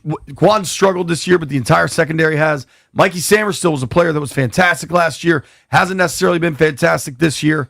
So, yeah, I mean, there are Mikey is completely, and this is what people don't understand. You go from being an outside corner where you could have the sideline to help protect you to now being an inside corner where the guy go both ways. That's a different position, in all essence. And the problem is, let's be real. The fact that they went 12-5 last year threw a lot of fans in the wrong mindset. You all thought it was already done and they were already there. There were people that kept cautioning you that just because they're ahead of things does not mean they're not rebuilding anymore. So now that you're continuing and seeing the rebuild, you can't handle it. That 1 year last year, it was a spectacular year, but they still have to build. And you don't build it in 1 year, 2 years. It's not even at 2 years yet. I agree with that, but Jay, it's the But a lot facts. of their building has been veteran acquisitions. I understand that. But if they didn't have those veteran acquisitions, they wouldn't have been at 12-5 last year. Last year, I think at this point, the Lattimore trade is a miss. And you gave up valuable picks for that. I think Debo and Tunsil have been really good. You gave up valuable picks for that, but you also need players on the field. Sometimes I just think it's like the injury luck. In hockey, they call it puck luck, right? How a puck bounces. The injury situation is very significant. There were questions going into the offseason, and they got the massive benefit of the doubt because of the success in the first year. Now those questions are bubbling to the surface again, and it's like, I don't know exactly what the answers are. Phone lines are lit up. Everybody, we're going to take phones all day. A lot of folks have a lot to say. Nobody go anywhere. It is BMitch and Finlay. Hey, it's Brian Mitchell here. The FanDuel Sportsbook app is your home for all your favorite NFL bets, from yards to touchdowns to who will win. With FanDuel, any play can be the play of the game. Tonight, FanDuel is giving all customers a 30% profit boost token. That's right. You can get in on the action with a 30% profit boost token this Monday night. So make FanDuel your go-to app for any snap. Just visit FanDuel.com/Brian to bet on the game. Play your game with FanDuel, an official sports betting partner of the NFL. FanDuel Sportsbook is the official partner of 106.7 The Fan. You have to be 21 years old and present in Virginia. Opt-in required. Bonus issued as a non-withdrawable profit boost tokens. Restrictions apply, including any token expiration and max wager amount. See terms at sportsbook.fanduel.com. Gambling problem? Call 1-800-GAMBLER.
BMitch and Finlay, 1067 The Fan. Definitely a misery Monday in D.C., man. Things are not good. Got doubled up by the Cowboys. Makes it that much worse that it's the damn Cowboys. Let's go to Derek from the chat. Derek, who you blame for yesterday, man? JP, BMitch, what's up, fellas? Good morning. What's up, bro? I'm going to do it like this. I'm going to put 49% on the defense, 49% on injuries, and I'm going to leave that last 2% for Major Tutty. And I'll explain it like this, gentlemen. At the beginning of this year, since the beginning of this year, we have suffered injuries almost every game, starting with Austin Eckler. You know, this team, and from BMitch's point, we're in year 2 of a rebuild. The way that we've suffered injuries, I mean, who can honestly expect the team to have the same production that they had last year? You know, coming in, I was trying to be as realistic as possible. Like, yeah, not a lot of people had us on their radar with the talent that we were, and now people are geared up to play us. And we're not even at 50% of who we are, you know, as far as it is on the offensive side of the ball. Now, defensively, we're bad. We're just plain bad. You know, we're too slow on the second and third levels. We really invested in the D-line and getting to the quarterback as far as it goes for me with the acquisitions we did make in the offseason. But, like, Lattimore, like you guys said previously, he's a bust. He's just not anything. But Von Miller, for me, guys, you know, I just haven't seen enough from Von. And I like Adam Peters and what this group has done, but this last summer, it just didn't hit as well for me. And I want to give them the benefit of the doubt because of injuries. But what I don't want us to get into as a fan base is calling for firings because, again, to BMitch's point, we are rebuilding, guys. So, like, getting rid of a defensive coordinator after 7 games, I don't think that's the best idea because going into the next offseason, we need to continue to build on what we're building on now. I don't think the defensive line and the pressure that we're getting on the first level was awful, but if we can build up on that linebacker group, if we can get a couple more safeties, whether that might be through the draft or if that's through free agency, this team can look significantly different in year 3. It's not a throwaway season whatsoever. 3-4, I'm 32 years old. Everybody knows, like, we've been crap for the last 30 years. This 3-4 does not feel as bad as a good 3-4 in 2011, 2010. You know, this team still has the potential to make it. Now, my 2% for Major Tutty, after Major Tutty scored that touchdown, I don't know what the hell's going on with this team, guys. Maybe he should have never scored the touchdown. I was like, this guy needs to get in the end zone. Now we can't get in the end zone anymore. What did I miss? When did Major Tutty score a touchdown? It was against the Raiders, the mascot game, JP. My boy from the Braves, Blooper, took a knee on the 1-yard line so Major Tutty can get in the end zone. All right. Maybe that's it. Maybe you cracked the code, dog. I appreciate the call, though. Thank you. I was wondering where he was going with that. Seriously. I think after the Bears lost 2 weeks ago, for me, that was pretty easy to understand when you lose the turnover battle like that and you give it away with 3 minutes left in a very winnable game. Like that, I don't look at as like overly problematic. Now, certainly there's facets of that game that I thought were problematic, but I viewed that as a one-off outlier, right? Where I don't think they're going to turn it over 3 times and Jaden's going to fumble like that late in the game. Yesterday, the problem, like when they went up to Green Bay on a Thursday night and got smoked, I think everybody just thought Green Bay was a better team. Yesterday's loss is a new low point for this regime because they got their ass kicked by a team that had their own set of struggles, and they really weren't able to get anything going the way they wanted to. Like, there wasn't... Dan Quinn said it after the game. He's like, they just beat us. You know, like there's not something you could point to as the reasoning behind it to kind of understand it or give it more context. They just got beat by a division opponent. And that ain't great. No, it's not great, but I'm more worried about the fact that I look at the energy levels against the division opponent more than I do anything. I'm not, listen, bro, when injuries happen you can throw away a lot of the way they did things because if the people that they were expecting to play were here, it might be better. If this had been year 4 of this rebuild moving forward, yeah, I can understand everything. It's year 2. Year 2 with we injuries clown galore. Ron for saying it takes 4 years. We all clown Ron. No. I say if it was, then we already talking. Okay, I'm not trying to say that they are deserving of it, but you're in the year 2, and last year kind of was one of those mirages as you're going through a desert. You saw it and you forgot about the way it takes, the struggles that you go to get to where you want to go. So our expectations as a fan base, they grew astronomically. And right now, with Terry gone and Noah gone and Debo out of the game and Jaden been banged up, we're looking at this thing as if we don't care. You're still supposed to be putting up 40 points a game. That's not where it's at right now. I can understand the offensive woes yesterday, but defensively, man, the defense has been an issue. That to me, and that's something I understand. But still, a lot of times our expectations jump, and then it's easy for us to jump off of what our expectations were and blame everything on every move that we thought was made or shouldn't have been made. But when those moves were made, we praise the moves. Right. And now we want to jump off of it. Now, we are part of the problem too. I also think it's like they definitely aren't scared to play their rookies, but by and large, they're leaning on veterans in most positions. Now, that's a problem. And I think it would feel different if it wasn't Lattimore out there and it's just Quan and Trey who played well and Mikey getting burnt. It's like, all right, these are the young guys. They're trying to figure it out. They're trying to learn and get better for the future. Lattimore's not in that position. Yeah. Like, that's not it. Ertz played pretty well yesterday. He short-armed a couple catches, right? If it's Ben Sinnott getting those opportunities or Yankoff or a different young player that you see, okay, they're trying to figure this dude out for the future, but it's not. Like the young guys. But maybe they're not showing enough to be out there. Whoever's on the field, you got to judge them. And I've said this over and over again. Just because a young guy is here doesn't mean he got to play.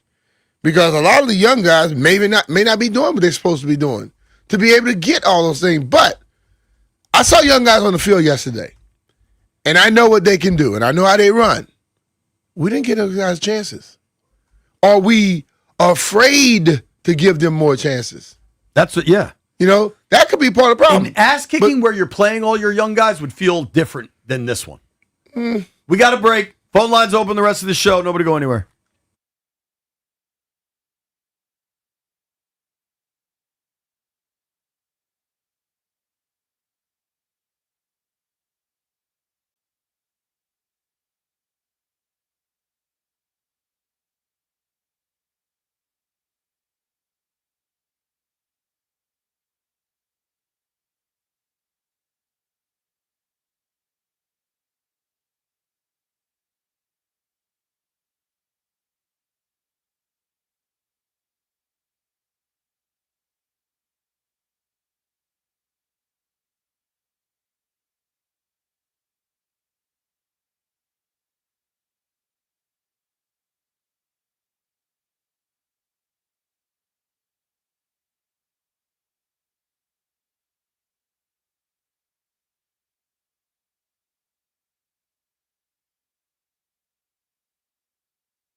This update is brought to you by Paul Henry's Window Installation, your clear home improvement choice. Dallas wins the game over the Commanders 44-22. Jaden Daniels goes down with a right hamstring. He'll have an MRI today. He finished with 156, a touchdown run, and a touchdown pass. Javonte Williams had 116 and a touchdown on the ground. For Dallas, head coach Dan Quinn on the work to do coming up next. So we got a lot to look into. To have an extra day to go, a good bit of it's going to be about us before we even begin our preparation on Kansas City.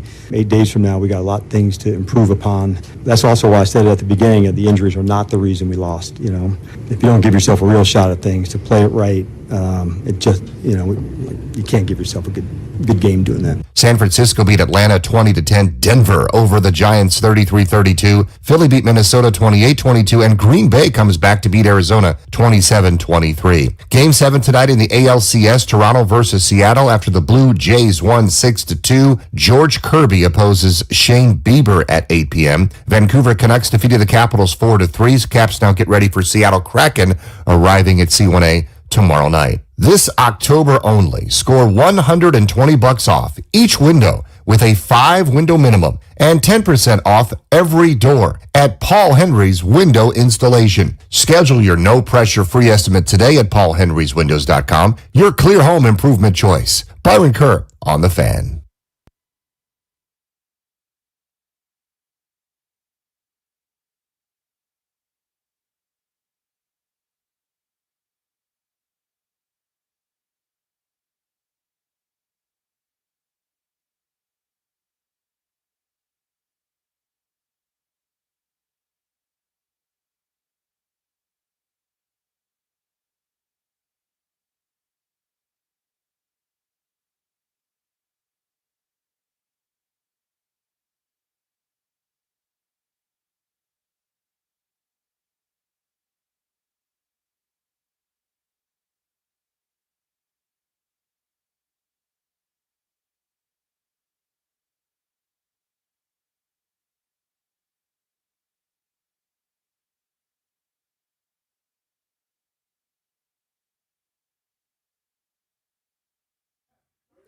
High noon in the District of Columbia, and if you ever need to know how nuts this place is, You can tell when two teams are losing. Jeff and Anthony. I mean, poor Ryan the Stallion. That's not Anthony.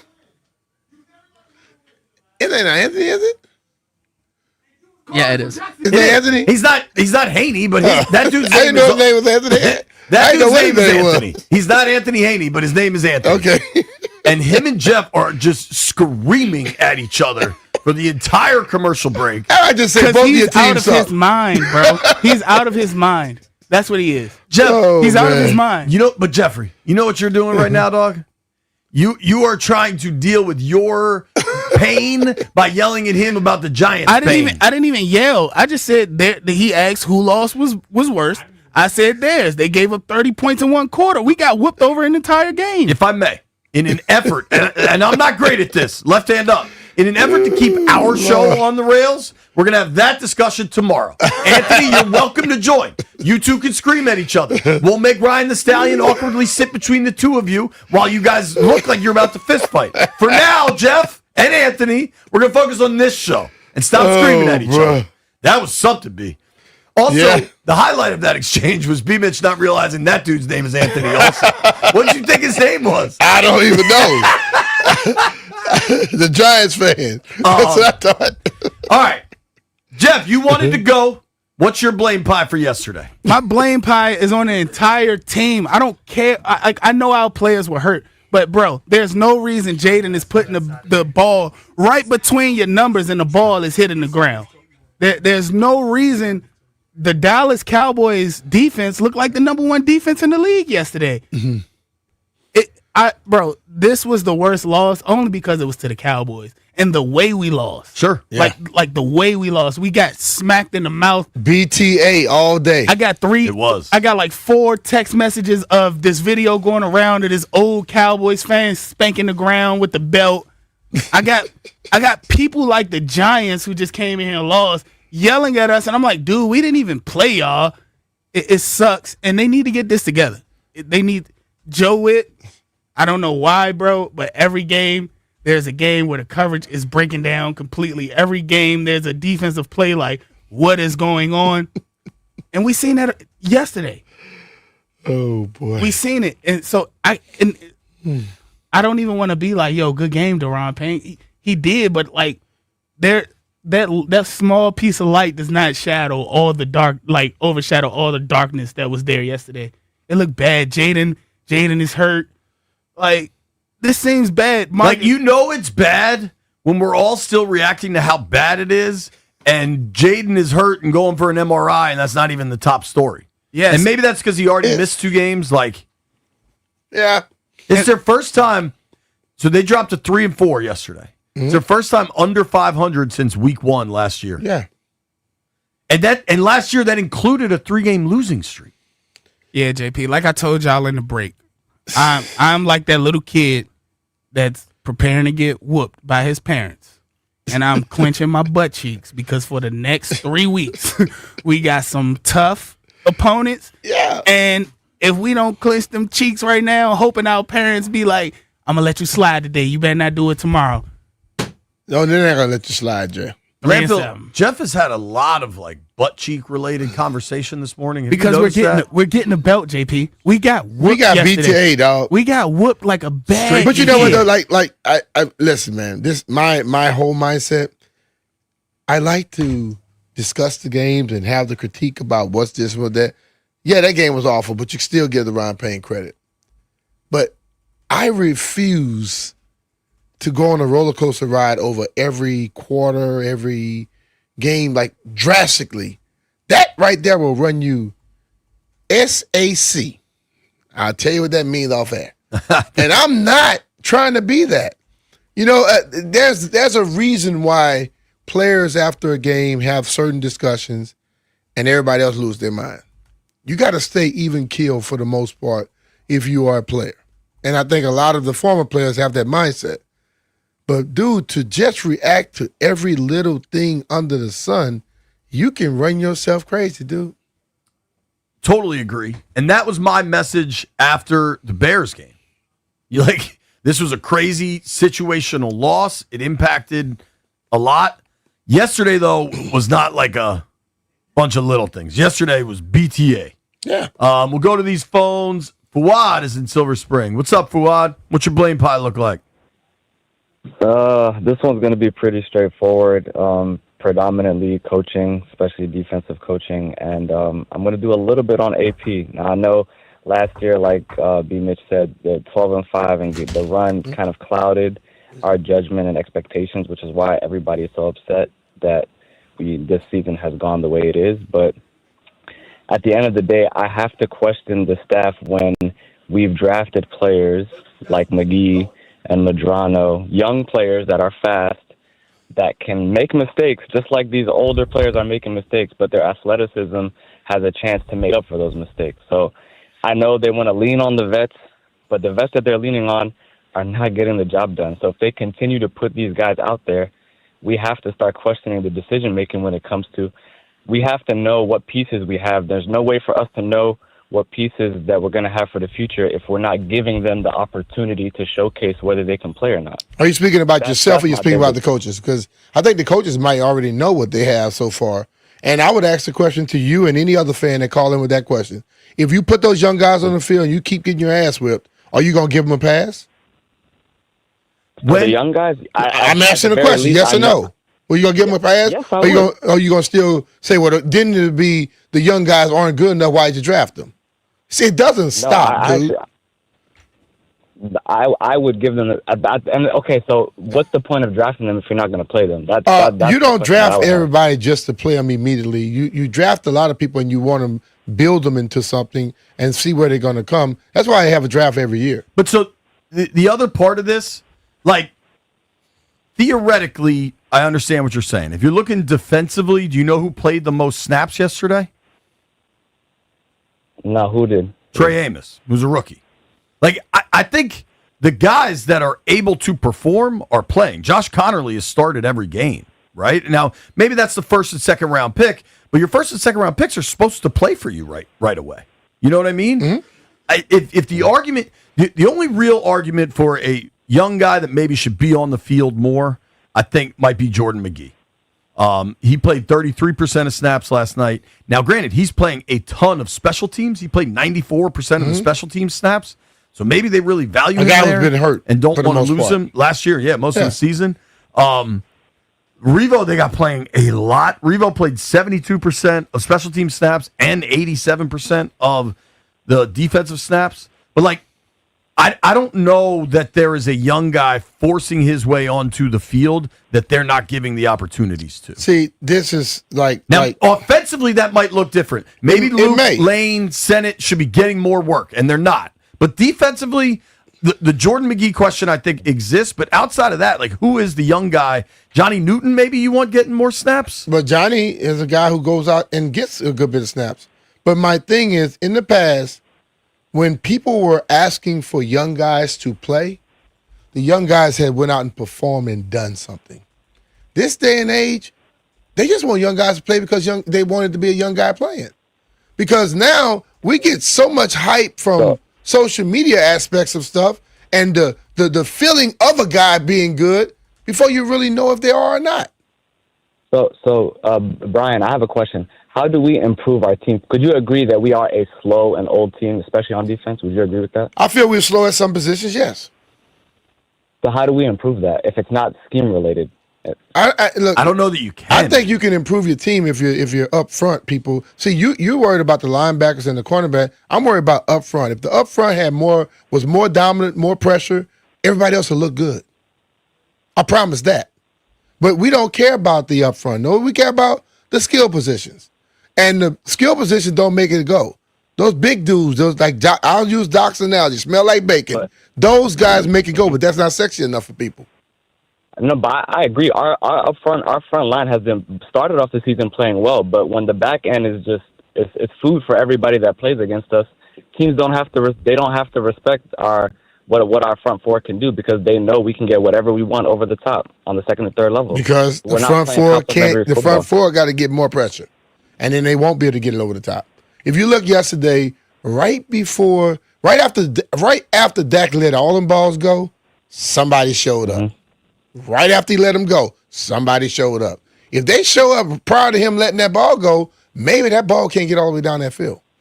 Hey, thanks for the call, Fuad. Appreciate the conversation, dude. I hope I'm saying that name right, by the way. Schematically, did they have to do something to generate pressure? Because they weren't getting home yesterday. Yes. I mean, just doing it like you've been if doing you're it. getting beat over the top anyway, F it. Blitz. Yeah. You might get beat over the top still, but at least you're trying to change the outcome. As I stated earlier, and I'm going to keep saying it, everybody has to do some deep soul searching. Because right now, just because you think it's supposed to be doing it ain't. You got to find a way to make it happen. You got to adjust some things. Well, and it's time for check the pancakes, baby. We got to adjust some things. DQ yesterday, that was as upset, pissed off as I'd seen him, I think, in a post game, and understandably because he just got smoked, right? Yeah. And in his time here in Washington, Dallas has had his number. I mean, he's now 1-2 against them as Commanders head coach, and the one win was a last second Week 18 kind of funky thing. He said over and over, we got to look at everything. We got to look at everything. It's easy to say that in the moments after the game. I wonder how much follow through there'll be on that. But like, if you're not going to change the personnel on the field, they're not. Which is virtually impossible. They're not going to fire anybody. I'd be damn right shocked if somebody was fired. Then you have to change what the people on the field are doing. Yeah. And maybe yesterday's just a really bad recipe with Dak playing an elite level, CD back on the field, Pickens playing an elite level. But, like, that's not going to get easier. No, it's not. Kansas City's offense is rolling. You're going to have to change some things. And, like, the thing of it is, when you start asking what's the personality of the team, when we were talking about Kansas City earlier, I kept saying they still got 15. They got Andy. They got guys coming back. And everybody, well, they're not. Look at their record. Look at their record. When you start to make some adjustments and you start getting healthier while making adjustments, things drastically change for you. We have seen this team for years get it done. But they've been doing this for about 7-8 years now. This team is in the second year of all this stuff. And this is not making any excuses, it's facts. We don't really know what the identity of this team is. Last year, they were aggressive. They were strong down the stretch, made some magnificent plays. This year, early on, we say they weren't aggressive. Then they started being aggressive yesterday. Some people questioned them being aggressive yesterday. The ultimate thing on this thing is this team is nowhere close to being anywhere close to that finished product to where now you can consistently begin to do things because you know what they do well. Hell, by the time we get to that point, guess what? Some other people are going to be gone. People calling the players be gone. And it'd be these, the players still got to get it done. But in the second year right now, with all these injuries, it's tough. But I still say the people playing in the position are in place of the guys that are hurt. Let's call the offense for them, not those that are gone. Yeah, I mean, I think the worst thing coaches could do is not make adjustments to the personnel on the field. There you go. And I don't know what you do significantly different offensively, but Robbie Chosa gave you something yesterday. Yeah. He looked quick. Chris Moore, I thought, was decent. Lane and Luke had 2 targets, 0 catches. I mean, that's pretty damn shocking in that game, considering you only had 4 active wideouts. Mm-hmm. If you look at Ertz, and I'm a big Ertz supporter, he had 7 targets, 3 catches. Yep. He had the catch in the end zone, but maybe you get Senate work. Maybe you give other dudes opportunities. See, I'm big fans of a lot of guys on the team, but I see the little things that hold certain guys back to where they don't make plays. And when you look at it, people automatically go, oh, man. There's a certain thing about when you run routes, you can't round stuff. Crisp. When you come out of a break, you don't coast, you full speed. Right. All those little things are learned over time. But we as fans, all we see is he ran a touchdown 3 weeks in a row.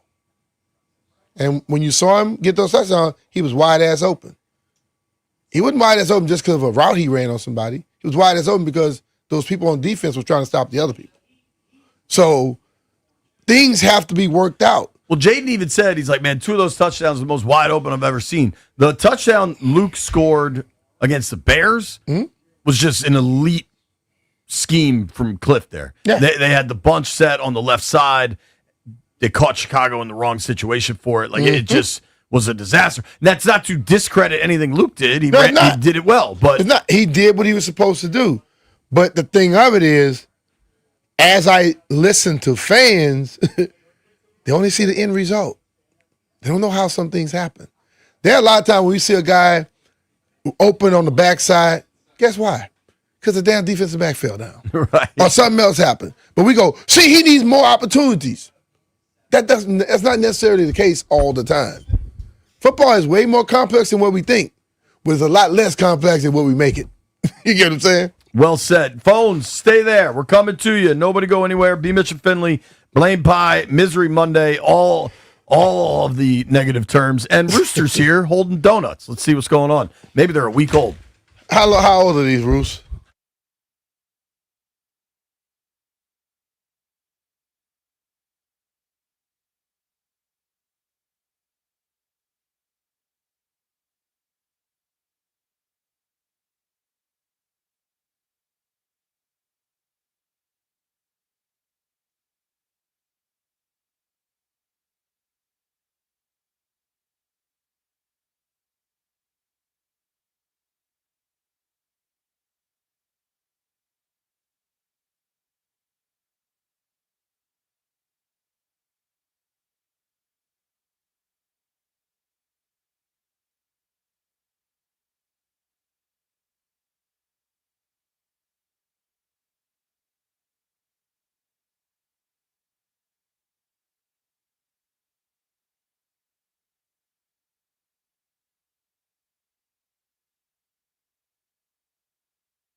NFL news for the Washington Commanders. It'll be a right hamstring. They're checking in the MRI today for quarterback Jaden Daniels. Commanders now get ready for the Chiefs next Monday night. Around the league, Bryce Young is expected to miss Week 8 for the Panthers against the Bills because of a high ankle sprain. Veteran Andy Dalton is now in line to start against Buffalo. Details are emerging, according to NBC Sports Pro Football Talk, about the death of running back Doug Martin, who died Saturday at the age of 36. Martin died in police custody in Oakland, California after having a medical emergency. Oakland Police Department were receiving reports of a burglary, and there was a brief struggle with the suspect following. Martin's cause of death has not yet been determined. Tonight it is Game 7 of the ALCS, Toronto versus Seattle at 8:10 p.m. The Mariners go with George Kirby facing the Blue Jays' Shane Bieber. Canucks beat the Capitals 4-3. Caps host Seattle tomorrow night. Byron Kerr on The Fan.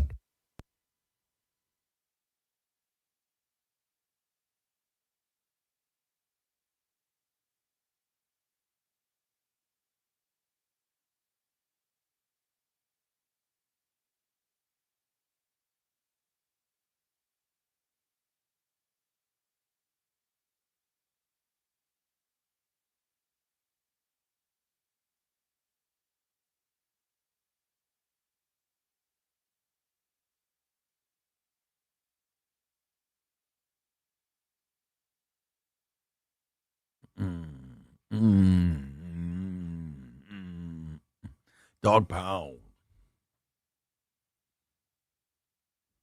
God, those early, heavy Parliament Funkadelic influence tracks from Dre. Goodness gracious, those are good. You're listening to BMitch and Finlay. It is a Misery Monday. Jeff had a very distinct way of describing yesterday's loss. I believe it's an old Ice Cube song. Is that how you describe that? Yes. If you know, you know on that. I say most things on the radio, I'm going to keep that to myself. But if you know that song, you know what happened in Jeff's description of yesterday's game. Yeah. Do want to let the folks on the phones weigh in. Phones have been packed. If you're on, you're coming on the show. Don't worry.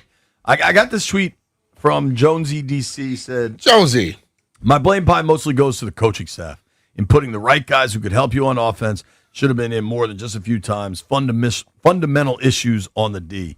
I am pissed off.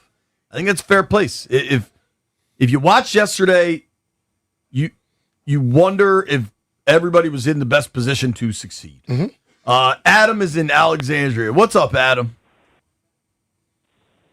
Yeah, what's up? How y'all doing today? we good. Good, man. Yeah, so my pie chart is 65% defense, 30% coaching staff, and then 5% everyone. Lack of effort, lack of passion from yesterday's game. I ain't gonna lie to you guys. That's a tough one. Thanks for the call, Cool, man. man. Appreciate you. I like just the everyone category. I mean, hell, we had one dude call and blame Major Tutty. So Yeah, that was hard. you That, can, that was hard. He was going hard on that. Tyler is in PA. Tyler. Hey, how Who you guys messed up? doing? I just want to say I'm a longtime fan. Thanks, bud. All right, man. I'm going 55 defense, 45 offense. That goes for players and coaches. Offense, the 45% injuries. I think we've only had 3 games where we were fully healthy minus Sam Cosme. So JD, Terry, Debo, Eckler. The offense does look stale, but you have Jaden Daniels throwing to Chris Moore and Robbie Chosen. I mean, what can you really expect from that offense? Obviously, we want to see them put up points.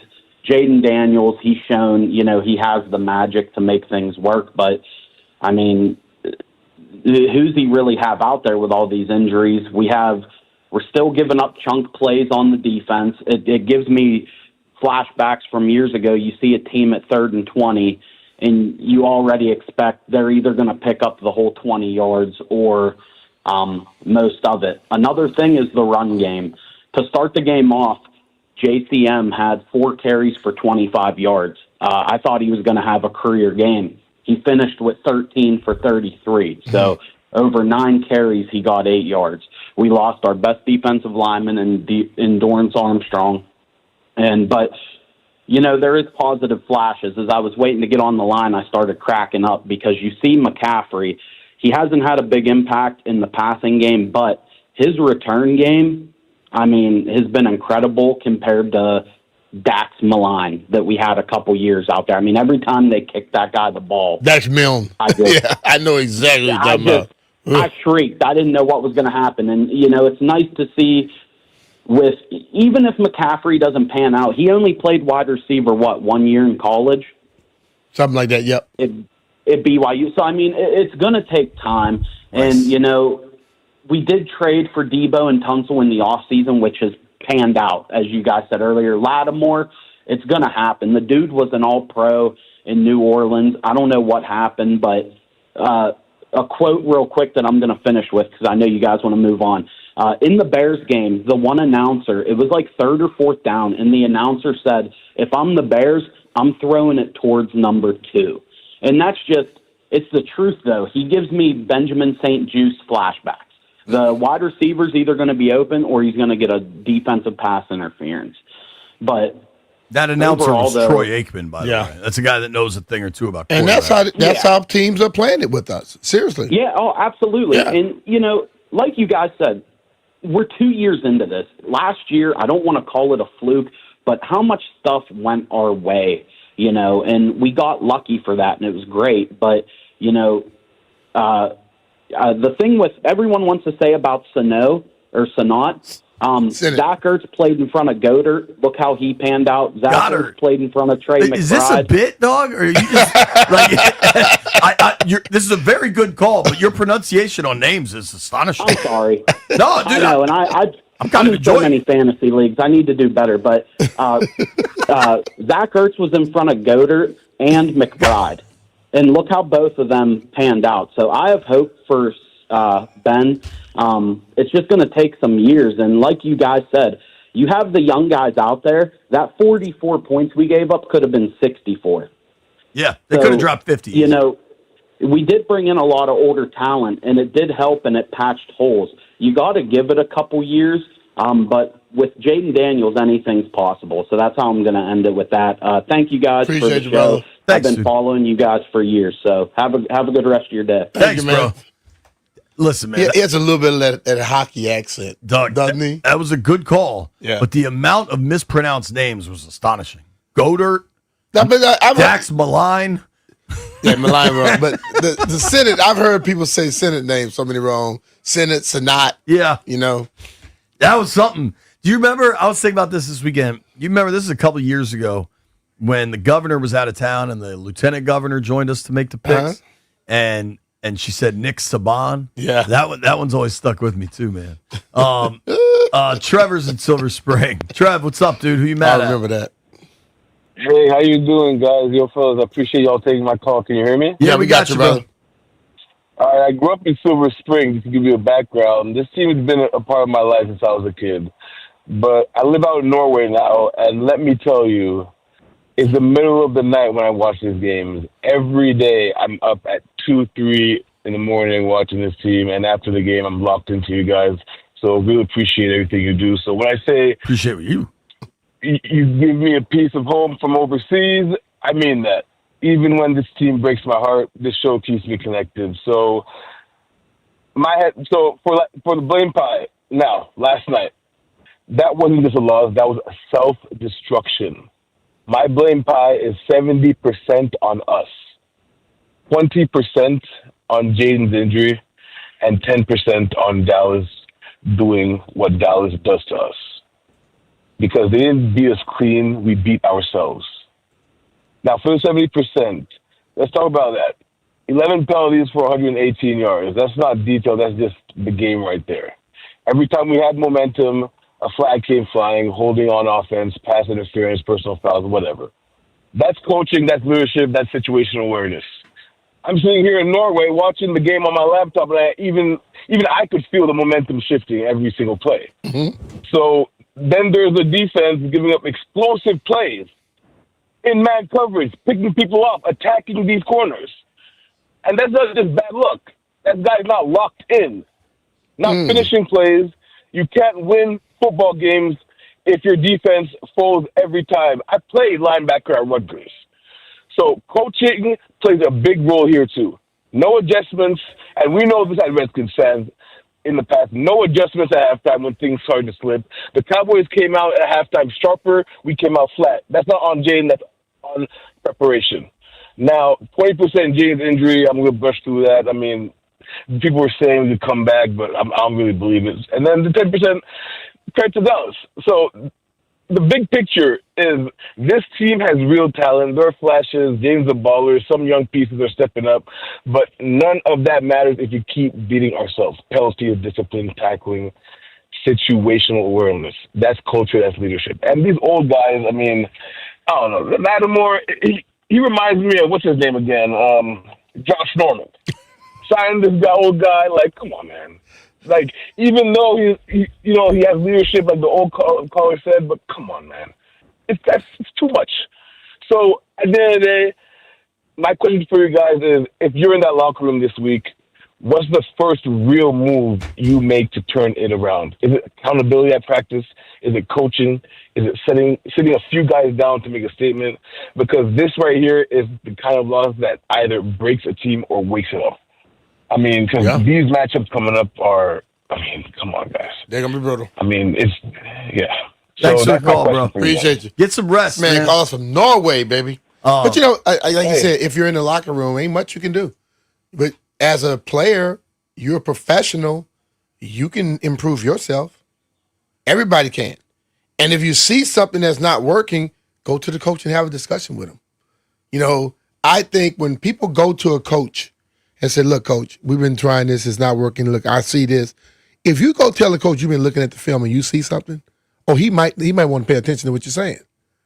But if you never do it and then you complain later, then the coach is not going to ever just say, well, he came and talked to me. You know what I'm saying? You got to find out how to do it.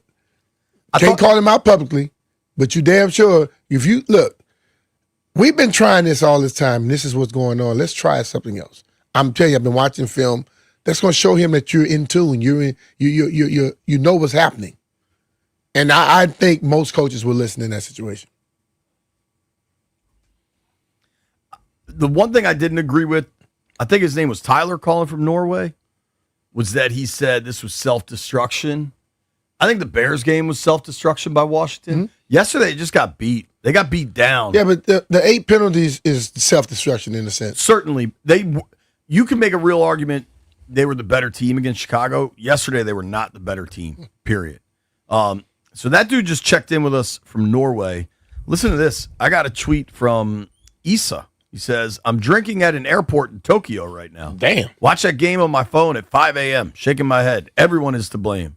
So then I asked, naturally, what are you drinking? He said, sake and bourbon, red eye to Thailand. Watch Jaden fumble against Chicago on a bullet train passing Mount Fuji. This dude having a life. People are out there. Out there. It's a big, wide world. Paying attention. I like that. The chat is asking for Landfill's take. The chat is not asking for Chris Russell's take, but they might get it anyway. Phone lines are packed. We're taking calls the whole way till the end of the show. If you are on hold, stay there. You will get on the program. That's a blood bank guarantee. Nobody go anywhere. Hey, it's Brian Mitchell here. The FanDuel Sportsbook app is your home for all your favorite bets, from yards to touchdowns to who will win. With FanDuel, any play can be the play of the game. Tonight, FanDuel is giving all customers a 30% profit boost token. That's right. You can get in on the action with a 30% profit boost token this Monday night. So make FanDuel your go-to app for any snap. Just visit FanDuel.com/Brian to bet on the game.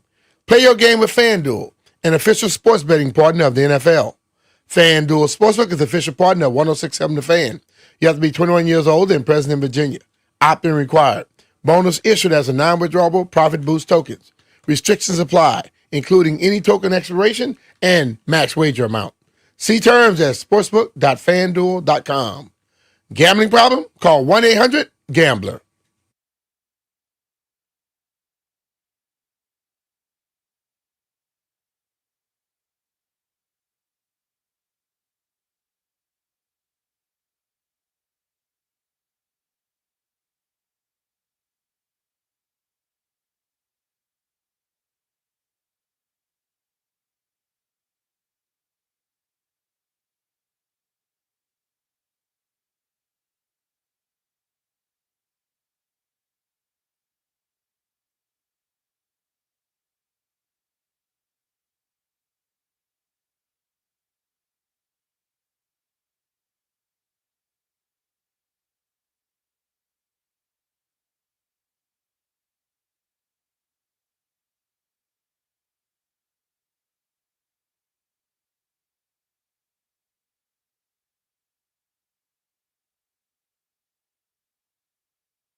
I don't know where you should sit.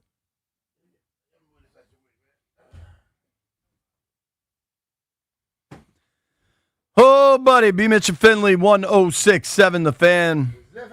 Legit Misery Monday today. Misery. BTA and Jerry World. Built to arse. Shout out to Chris Russell for bringing in fresh donuts. Yeah.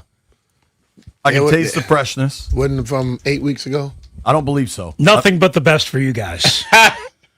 I would never bring in leftovers for you. Roos, did you watch the game yesterday, or were you busy? I was. I was. Word on the street is you were busy. I was busy, but I was actually watching the game.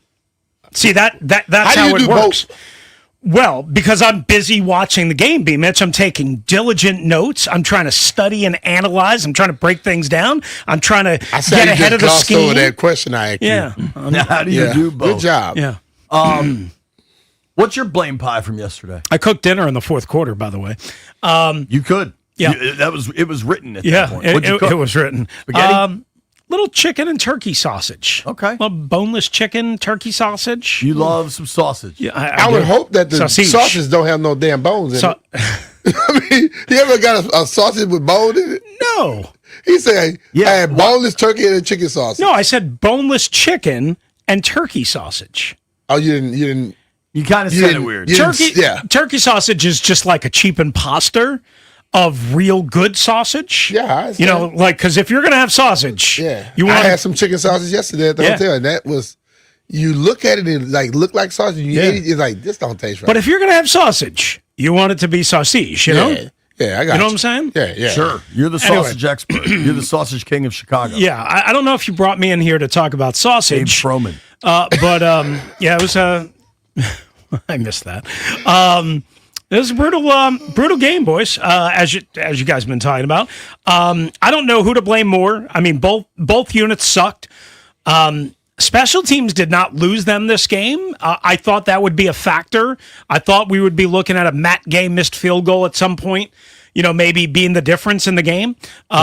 The only thing I could point to is I wish they would have kicked the extra point early after the first touchdown instead of going for the 2-point conversion. I did. I didn't like it.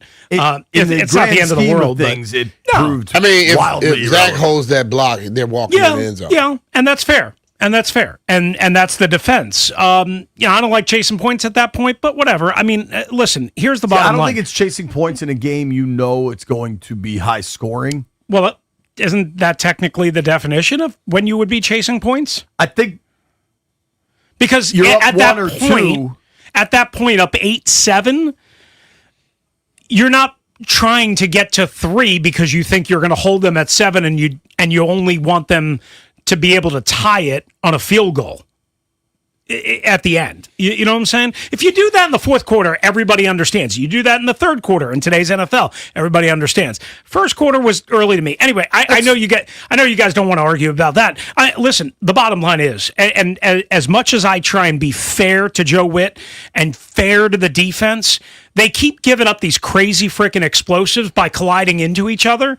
And I went and I don't know if you guys saw, but I cut up the 3 videos, or I chopped up the 3 videos of Bobby Wagner running into 2 Falcons on the 69-yard wheel route to Bijan Robinson in Atlanta. Mm-hmm. Last Monday night, Quan Martin banging into Marshawn Lattimore on the 55-yard DeAndre Swift touchdown. And then yesterday, of course, Lattimore and Quan Martin again for the 74-yarder or whatever. 3 arguably biggest plays of the year against this defense, and all 3 they've collided into people. Yeah, whether it be their teammates or the one yesterday. Totally. Yeah, it was a guy trying to make an individual play instead of just making the play. Yeah. And I think the one with Bobby, he was trying to fight through, ended up bumping into the people. Quan and them are both trying to get the touchdown. But that one yesterday, he was playing for an interception. Yeah. And the last thing I want to do if I'm going for an interception is go behind Lamb. If the ball going to come to him before it comes to me, right, he more likely going to catch it and drop it. And run. But if he had just changed that angle and hit him here, he might let that ball go, and he may be going out the game, too. But and I agree with you, but isn't that crazy? Arguably the 3 big, and maybe they are, by yardage. I don't remember bigger yardage plays than those. I could be missing one. But the three biggest plays against this defense this year and in the last month has been because they've literally collided with each other or with the opponent trying to get from point A to point B. I don't know. I find that incredibly strange. Is that a scheme thing, B? No, that has nothing to do with the scheme, because if you look at that play, when Dak threw the ball, Marshawn left Pickett and came back. Right. So it's not a scheme thing because he was on Pickett, but he left him and he went. You could see him going for the INT. Mm-hmm. You know, instead of this ball is not angling over him, it's coming to him.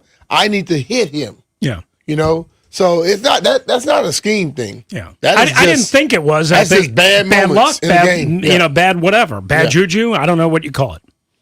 For me, I don't think there's a ton of personnel changes that make a ton of difference. I do wonder if there's one with Lattimore. I think there are going to be opportunities when you're the outside corner where you've got to be able to cover one-on-one. And yeah, Pickens and Lamb are monsters, but Kansas City's going to roll four fast speedsters. Yeah. Rice, Worthy, the guy Tyquan Thornton's making plays, Juju's making plays. Juju's still making and plays. you've got Kelsey in the middle that you got to try to account for. The best receiver they're going to face this year is the week after that in Jackson Smith and Jigba. So like, I don't know if you guys have discussed this. Like, what's the answer that's available? Is it just simply Sanders still to the outside like he was most of last year, and you sit down Lattimore with Jonathan Jones now back? Is that what you do? I guess that's what you do. And because, like, I was thinking Lattimore was actually improving the last couple of games until yesterday, and he was competitive on the DPI on the first series. He was competitive as hell on the ball on the sidelines. Just a beautiful throw. But you know what? He doesn't make any of those plays anymore. Any of them, ever. He just doesn't. You don't get doubled up and it's on one player. Yeah. But if you're seriously looking at personnel changes, that's probably one of the few you can make. I don't know. What's crazy is it's a really bad loss when the quarterback, the all-world quarterback, is hurt, and that's not really the top topic. Chris, the producers tell me you have to go do something. Yeah, they were just calling you, Chris. You didn't ask. Yeah. I thought that was my son. Pre-show. Sure, absolutely. We're just gonna make like we don't exist from 1 until 2, and then at 2 we'll exist. Perfect. Okay. All right. Thank you for the time. Thank you for the donuts. Yep, fresh. That's Chris Russell. I'll bring you guys in stale donuts tomorrow. That's all right. All parking-related requests at WrestleMania 621. Everybody on the phone, stay there. We're taking your calls next.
This update is brought to you by Main Street Bank. Cheer local, bank local. Washington Commanders now getting ready for Kansas City Chiefs. It'll be a long week. They have until Monday night for that matchup. Looking back at the Cowboys game and learning from the 44-22 setback, quarterback Jaden Daniels an MRI today for his right hamstring. Head coach Dan Quinn should have more on that later today when he speaks with the media.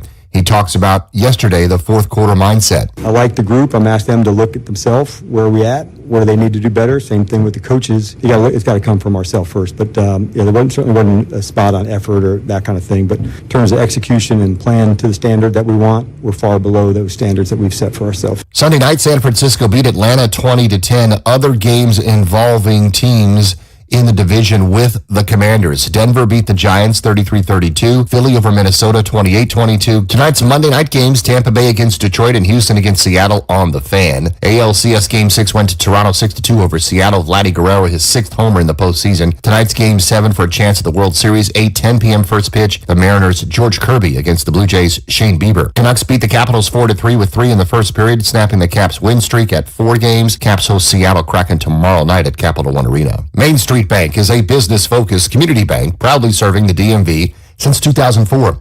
Visit mstreetbank.com to learn how to put our team in your office.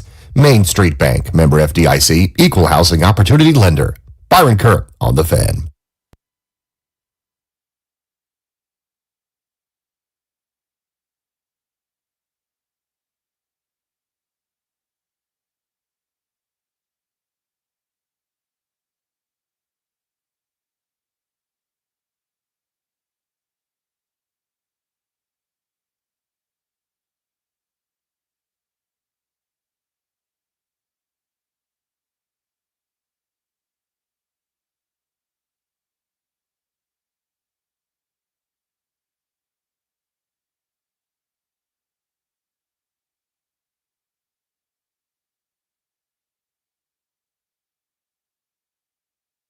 Tag team back again. Check your record. Let's begin. BMitch and Finlay 1067. Oh, buddy. Just got a text from a friend of the program. There is. I can understand this. Our friend Jaime just texted me. I kind of feel bad for Lattimore. The deep sideline throw to Pickens was just a great throw. He was there in coverage. It was just a perfect throw, perfect catch. Sometimes that happens. Yeah. The problem with Lattimore is they traded for him with expectations that the organization didn't back off from those expectations. They said how great he was, how much he can help, and it just hasn't happened that way. Yep. You wonder the Will Harris injury, how significant that has He's back, been. right? No, Jonathan Jones. Jonathan Jones back. Yeah. That's right. I do want to get to these phones. Folks have been on hold a long time. Jay is in D.C. Jay, what do you make of yesterday's loss, dude? Hey, what's up, fellas, man? Thanks for taking my call. Thanks for calling. Y'all know, BMitch, I always salute you from training camp. Taking my pictures, JP, we was down there with the Tampa Bay Bucks during the playoff season last year, man. All right. But I'm a movie buff, so a lot of stuff I relate to my life is from movies that I see, right? So I don't know if JP or BMitch, I know y'all remember the movie Menace to Society. Oh yeah, sure. And all these other people calling in saying we beat ourselves and this and that. They beat our ass, man. The Cowboys beat our ass, and I feel like like Chauncey felt.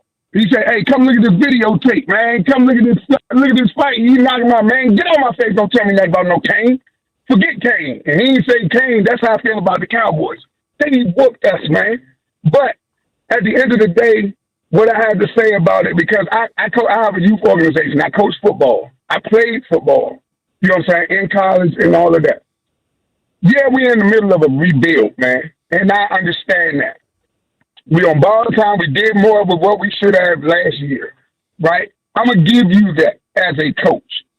But that don't change your effort. Losing happens, bro. I can accept losing. Sometimes you just get bested, you know. But I can't accept, like, a lack of effort, bro. Like, that's a lack of effort, what I saw yesterday with guys missing tackles and things like that, right?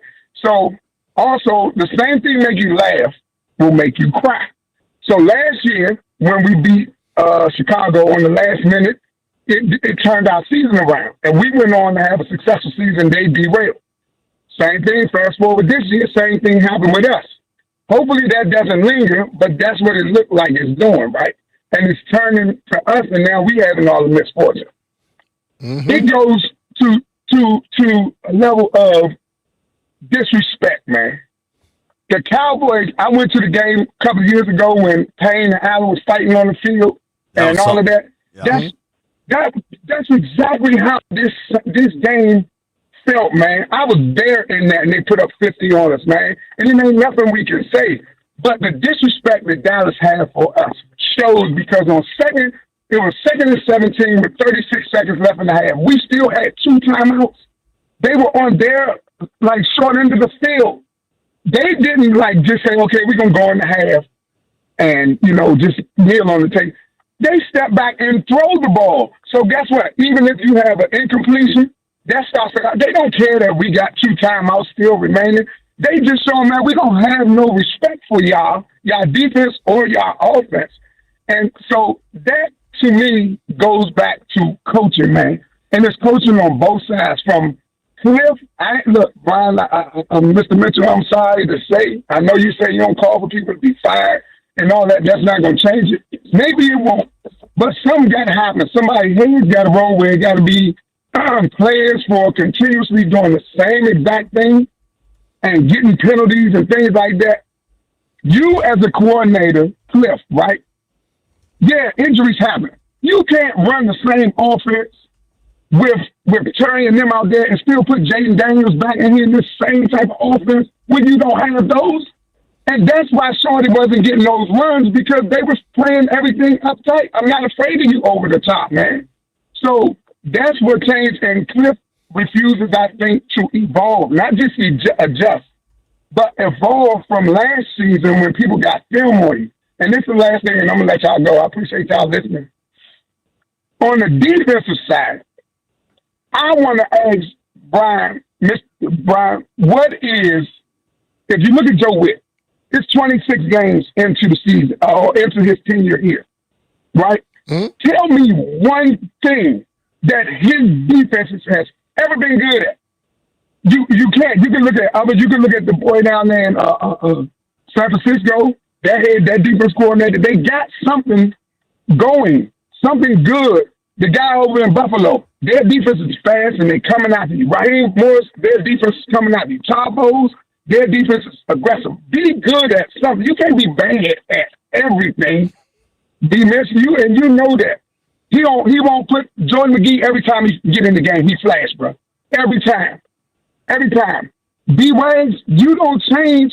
The teams are coming out doing the same thing every week against us when they running this cross route. They just mimicking what the last team did. And that's why I think something has to change where players got to be set down or something. And if he won't bench them guys, then he needs to come off of play calling himself. Thanks, man. Thanks for the call, man. Bro. A lot of emotion there. Good call. Our guy Drew is on the line. What's up, Drew?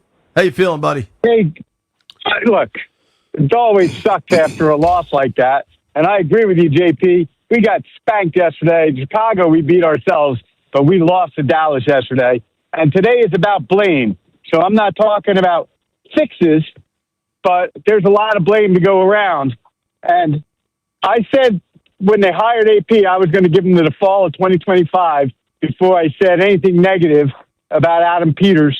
And I'm going to put a lot of the blame for yesterday on Adam and also the coaches, right? And that's not to say that we know we had a deep hole from the previous regime with a lack of talent and just a lot of things wrong.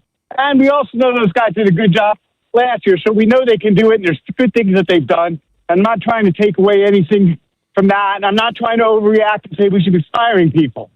But yesterday, I think it highlights all the mistakes, and these guys have made mistakes, and they got to clean them up, right? And so what are the mistakes I think AP made? Some is on the receivers. I mean, Luke was invisible.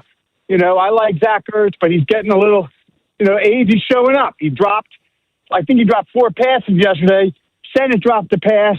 So the new guys aren't stepping up. The old guys are getting older. And frankly, I'm not blaming them about Terry's injury or Noah's injury, but it was Adam's choice to go into preseason with 66% of his starting receivers not participating.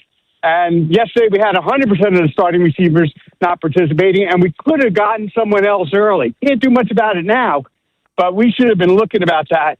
So I blame him for not, addressing that more proactively back in June or May. That got us to this spot. The defensive talent, our edge rushing, our pass rush is a whiff. Lattimore, that looks like a bad decision. And those are front office issues. And then the coaching. Yesterday especially, the scheme on defense, communicate when you constantly have guys that run into each other.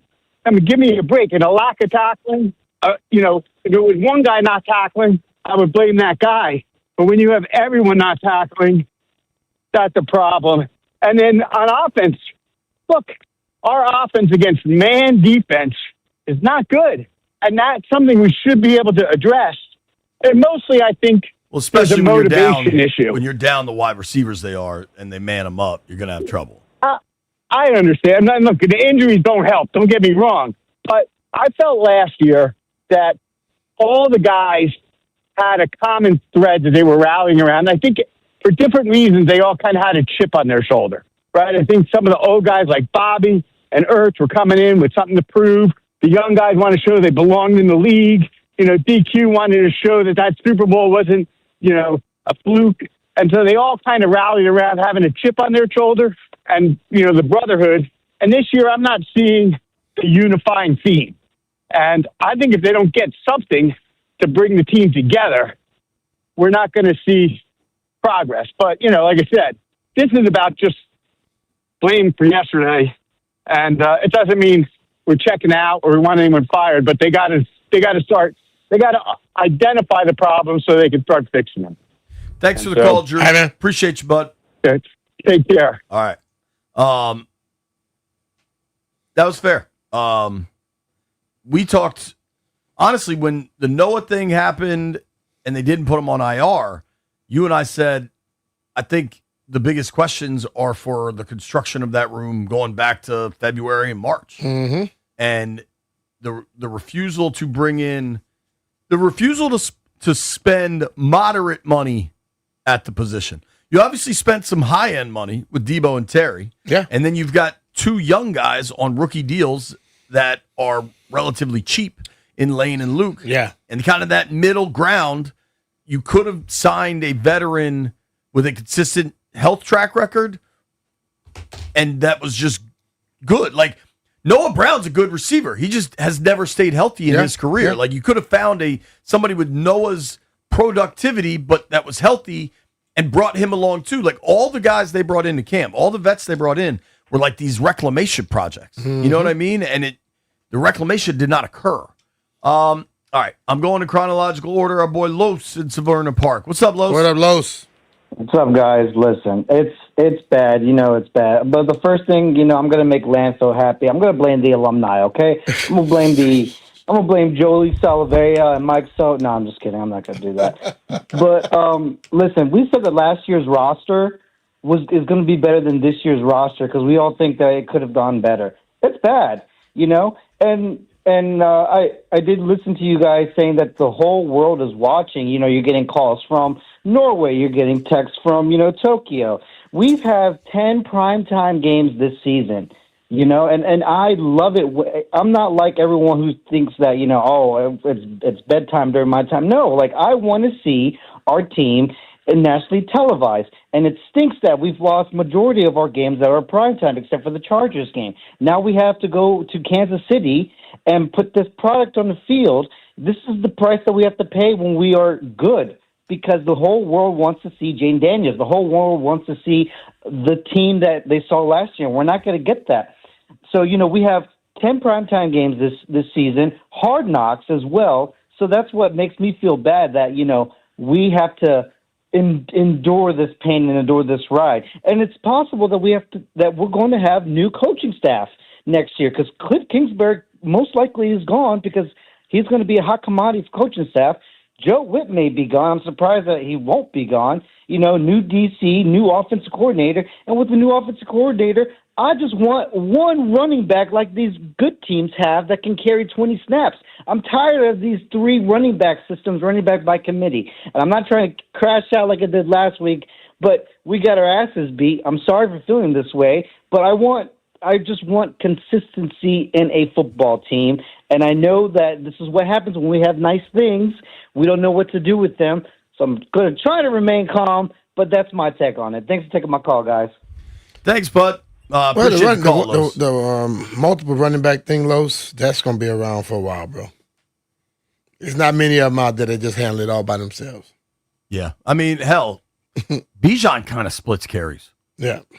Like true bell cow, Jonathan Taylor kind of fits that mold. But I'm not mad about the committee. Like, honestly, I think the last 2 games, McNichols has probably been your best complete back. Mm-hmm. Taking a quick look at flexing, Brian. Yeah. So the Commanders are about to go on a run of true primetime games. Yesterday's a 4:30 local start, so it ends when it's dark out, but that's not truly considered a primetime game. Mm-hmm. The Chiefs Monday night is going to happen because we're in that week. Then Sunday night right after that. But the Monday night flexing doesn't start till week 12 anyway, so they couldn't flex it if they wanted to. Sunday night, though, you can flex weeks 5 to 17. So Sunday night getting flexed out probably is a possibility. Maybe not in week 9 in 2 weeks against Seattle, but I don't know how it's going to go. The next 3 games, they're 3-4 now. They play at KC, Seattle, Detroit. Then they get Miami. Then there's a bye, then Denver. Week 13, Washington, Denver. If the next couple games go the way they might, and if their Jaden situation is bad, that one would be pretty interesting. If there's a different game, they'd rather get on to that national. Mm-hmm. Looking at week 13, and maybe this is silly, but now that is Thanksgiving week, so they don't have a ton of games to choose from because they've got 3 on Thursday and then the Black Friday game. But of games that are scheduled for 1 o'clock, I'm not sure there's really one that's like demands getting put into that night game. Bills Steelers would be a juicy game, but that's a 4:30 basically game of the week for Fox or CBS. Maybe Vikings Seahawks, Texans Colts. Honestly, Rams Panthers maybe, but the Panthers, Bryce Young's now out for a while, so I don't think there's going to be a game that would dictate moving Washington out of there, but it is something to keep in mind as if this season starts to slip away. Let's go to Antoine in Waldorf. Antoine, what's up, man? Who's to blame? Hey, how y'all doing today? I appreciate you guys for having me today. All right. Man, it's a take a lot from it, but at the same time, I also look at, yes, we have a lot of injuries. We know what's going on. We see the players down. It's a lot going on. But at the same time, on the defensive side of the ball, I played football in high school. I played in college. I played DB. I played corner and safety. I feel like they're not reading well. I feel like the safety's not reading their coverage. I don't know. Sometimes I be watching the game, and I can't understand what scheme are they in, what coverage are they playing. Yesterday, Dallas' first drive, when they was driving the ball, it was 3rd and 2. Lattimore sitting at 6 yards. So I'm like, but the thing is, why are you playing at 6 when if you play up some, at some point you got to understand. We know it's not a lot of shutdown corners no more. Mm-hmm. You're going to get beat sometimes. Take away the inside. Your help is going. If your safety playing back, he going to take away the outside help. But if you jump the inside route, but if you playing at 6 yards, all you need is 2 yards. Any quarterback can see that. Any quarterback going to sit there and look and say, "Oh, he's playing back." Amison on the other side, he playing up tight. So I'm kind of figuring out what type of scheme are they playing. They playing one side down, one side up. Like it's confusing on there. And then also, I feel like with Armstrong going down, Martin came in and played well. Payne played well, batting balls down. The defensive front didn't get out there like they should, but they did what they supposed to do. should we move Louvu down to D? Hold on. We had to break. I wasn't sure what he said there, so we just moved forward. Antoine, it was a good call. Sorry about that, man. We got to run here. If you're on hold, stay there. We're taking your calls. It's BMitch and Finlay. Nobody go anywhere. Hey, it's BMitch here. And you heard me talking about collars and co. And we talking about collars that stay up, stay tight. They're not laying down and all flimsy, as you know. Many people want to put on a polo and put on a jacket. With the regular collars, you probably can't do that. But collars and co. look like you have on a dress shirt. So if you probably heard about collars and co. on Shark Tank, they give you a crisp dress shirt look with comfort of the favorite polo. I wear mine to the studio. Also, they have collars for sweaters. I have a sweater on right now, which is collars and clothes. I can hit the course with it, even just go out for a night on the town. As you heard JP earlier, they don't have no wrinkles. You take them out, put them on a hanger, boom, those things are just, whatever is in it falls out. When you put them on, look very crisp and clean. You can go to collarsandco.com or you can go to them in person. They have a new store that opened up on October 15th in Congressional Plaza. You can get 20% off orders over $99 with code BMitch20. That's BMitch20. Collars and Co. Stay sharp, just like JP and I.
This update brought to you by Aerial Environment. Built for defense, built for DC. Albert Pujols is no longer a candidate for the managerial position with the LA Angels. He has scheduled an interview with the San Diego Padres.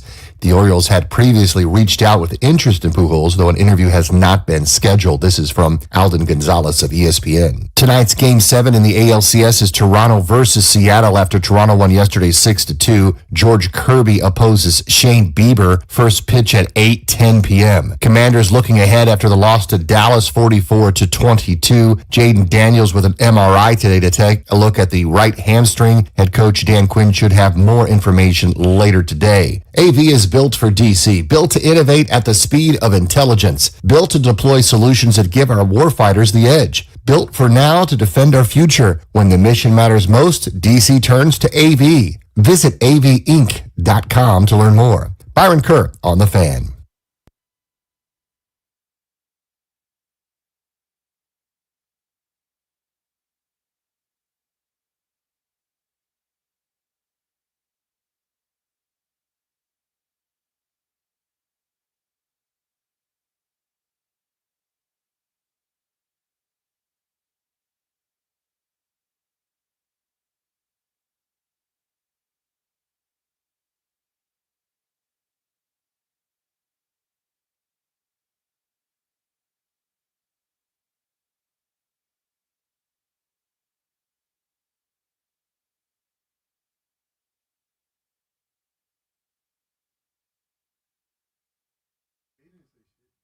What? Yeah, he said should.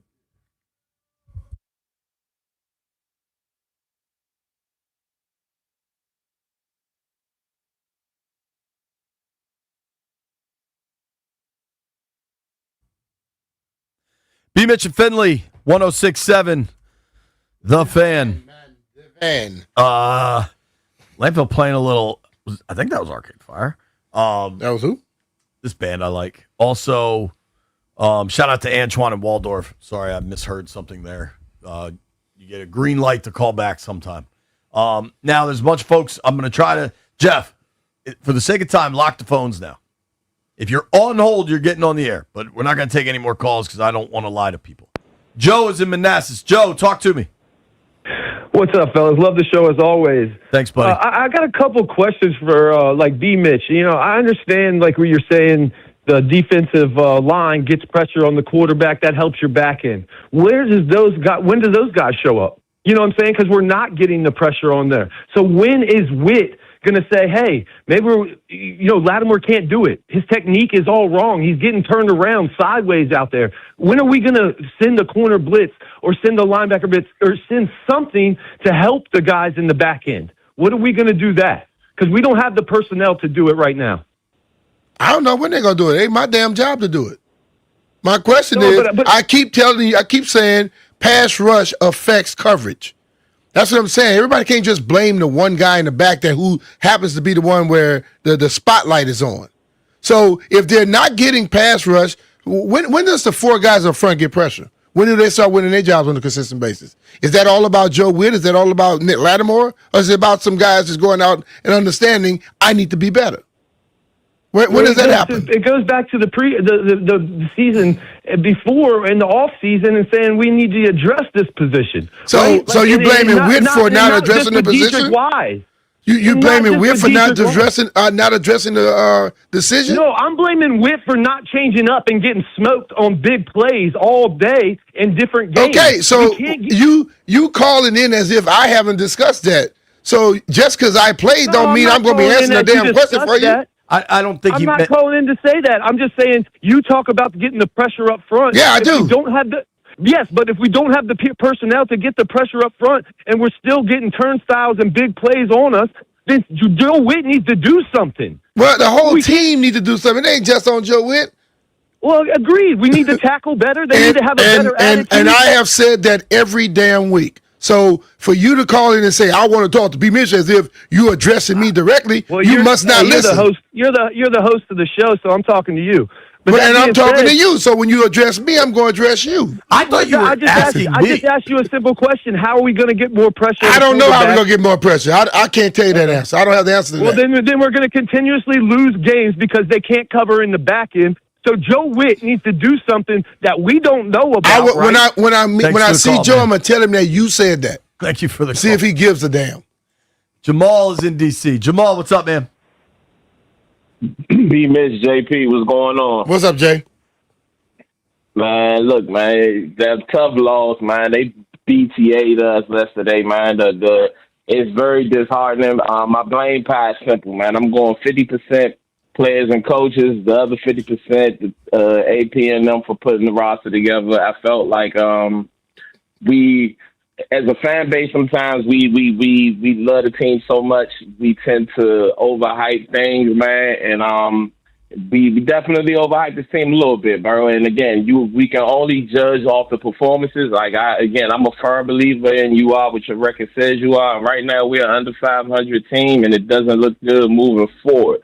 I hope that somehow we can bounce back, but if not, if Jaden Daniels isn't able to play moving forward, it's looking bad with these games coming up. I mean, I know it's any given Sunday or any given Monday, it's the NFL. There's no gimmies. I truly understand that, man, but it isn't looking good, man. So hopefully this isn't, again, I understand we got a new regime and everything, all that toxicity is gone. However, it's a results driven industry. That's what we care about, man. And we want to see wins. And for us to come out against that team and do what we did, it hurts. I feel like Jerry must hand out really good bonus checks when they play us or something, because they show up against us. I swear, them checks sure do. against us must be amazing, because they show up against us, bro, and I just wish we could do the same thing here, man, but we don't. But anyway, Thanks for taking my call. Thanks for the call. Appreciate it, fellas. Thanks, bro.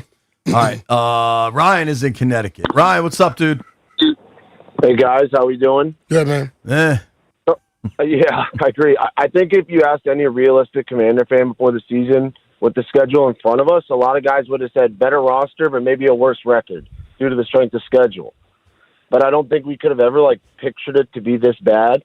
And I know we've had injuries, especially to Jaden.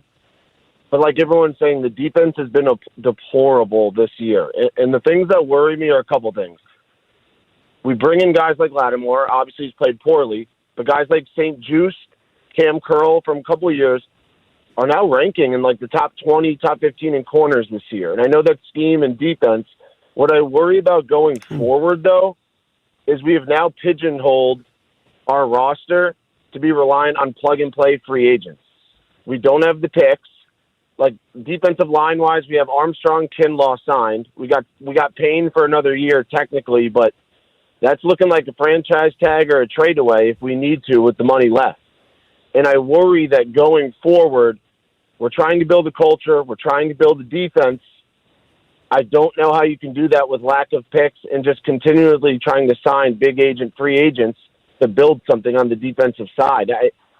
I don't want to say fire Witt. I don't think there's personnel changes that are going to change to make the defense better. But I do tend to agree that, eventually, is it the teacher? I think we have to – our offense was fifth in time of possession last year. I think our best defense is to keep them off the field with staying on offense, which we haven't been able to do. But I worry going forward, the guys that are leaving us are playing well. The guys that we're bringing in aren't playing so well. And I know that's as a whole, everyone's got to be better, but there are things that worry me with the Joe Witt scheme and Dan Quinn that's kind of scaring me a little bit. You know what I mean? Yeah, it's a good call, Ryan. I appreciate it. I wouldn't say all the guys that have left are playing better. Where did they say St. Juice playing better? I don't know. I'd have to look that up. I don't know where he got that from. Curl's playing well in L.A. But Curl was a good player here, too. They didn't want to keep him. Yeah, I understand they didn't want to keep him for the price he wanted. And he didn't sign for much out there. But the players have a right to leave, too. I don't understand why we just think because when the player leaves, this team just didn't want to sign. A lot of times they offer you something and you don't want that and you go somewhere else. And you find out you may get less or the same. But you now have gotten personal in your feelings and you go to the other team. It's not always on the team when you let people go. I agree with you by and large. But Cam was a good player the Curl here. Thing seemed like they didn't want him. Yeah, he was a good player here. I think Quan has played well. I think don't ever say St. Juice in the top 20. That was a wrong one. Let's go Jeff in D.C. Jeff, what's up, dude? Hey, how y'all doing today? What's up, bro? So my blame pie is actually broken down into four sections. Like I feel like it's a lot of blame to hand out. All right. I actually put 200%, so I had 50%. You added another 100%, huh?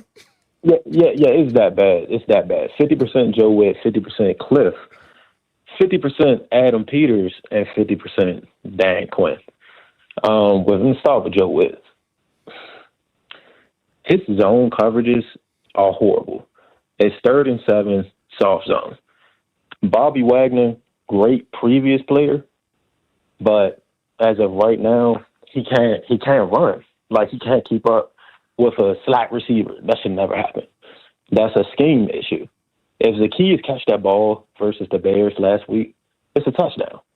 And you continue to see that. B. John Robinson in the Falcons game. He's always matched up on a guy that's way faster than him. Joe Witt just looks lost. Like his coverages just don't make sense. And if you suck, if you give up a lot of yards or points or whatever, you got to be aggressive. You look at Dennis Allen with the Bears. His defense is giving up a lot of rushing yards, a lot of passing yards. But what do? They get turnovers. How do they do that? They send pressure. They send a slap blitz, linebacker blitz. They do something to show you they're trying to do something to win. They don't sit back and rush for the whole game. They don't have a premier pass rusher. Montez Sweat, yeah, he's okay, but he's not a dominant pass rusher. Joe Witt, it just seems like to me he's just not ready to call plays. Remember, it was his first time calling plays last year when he got here. He just seems lost.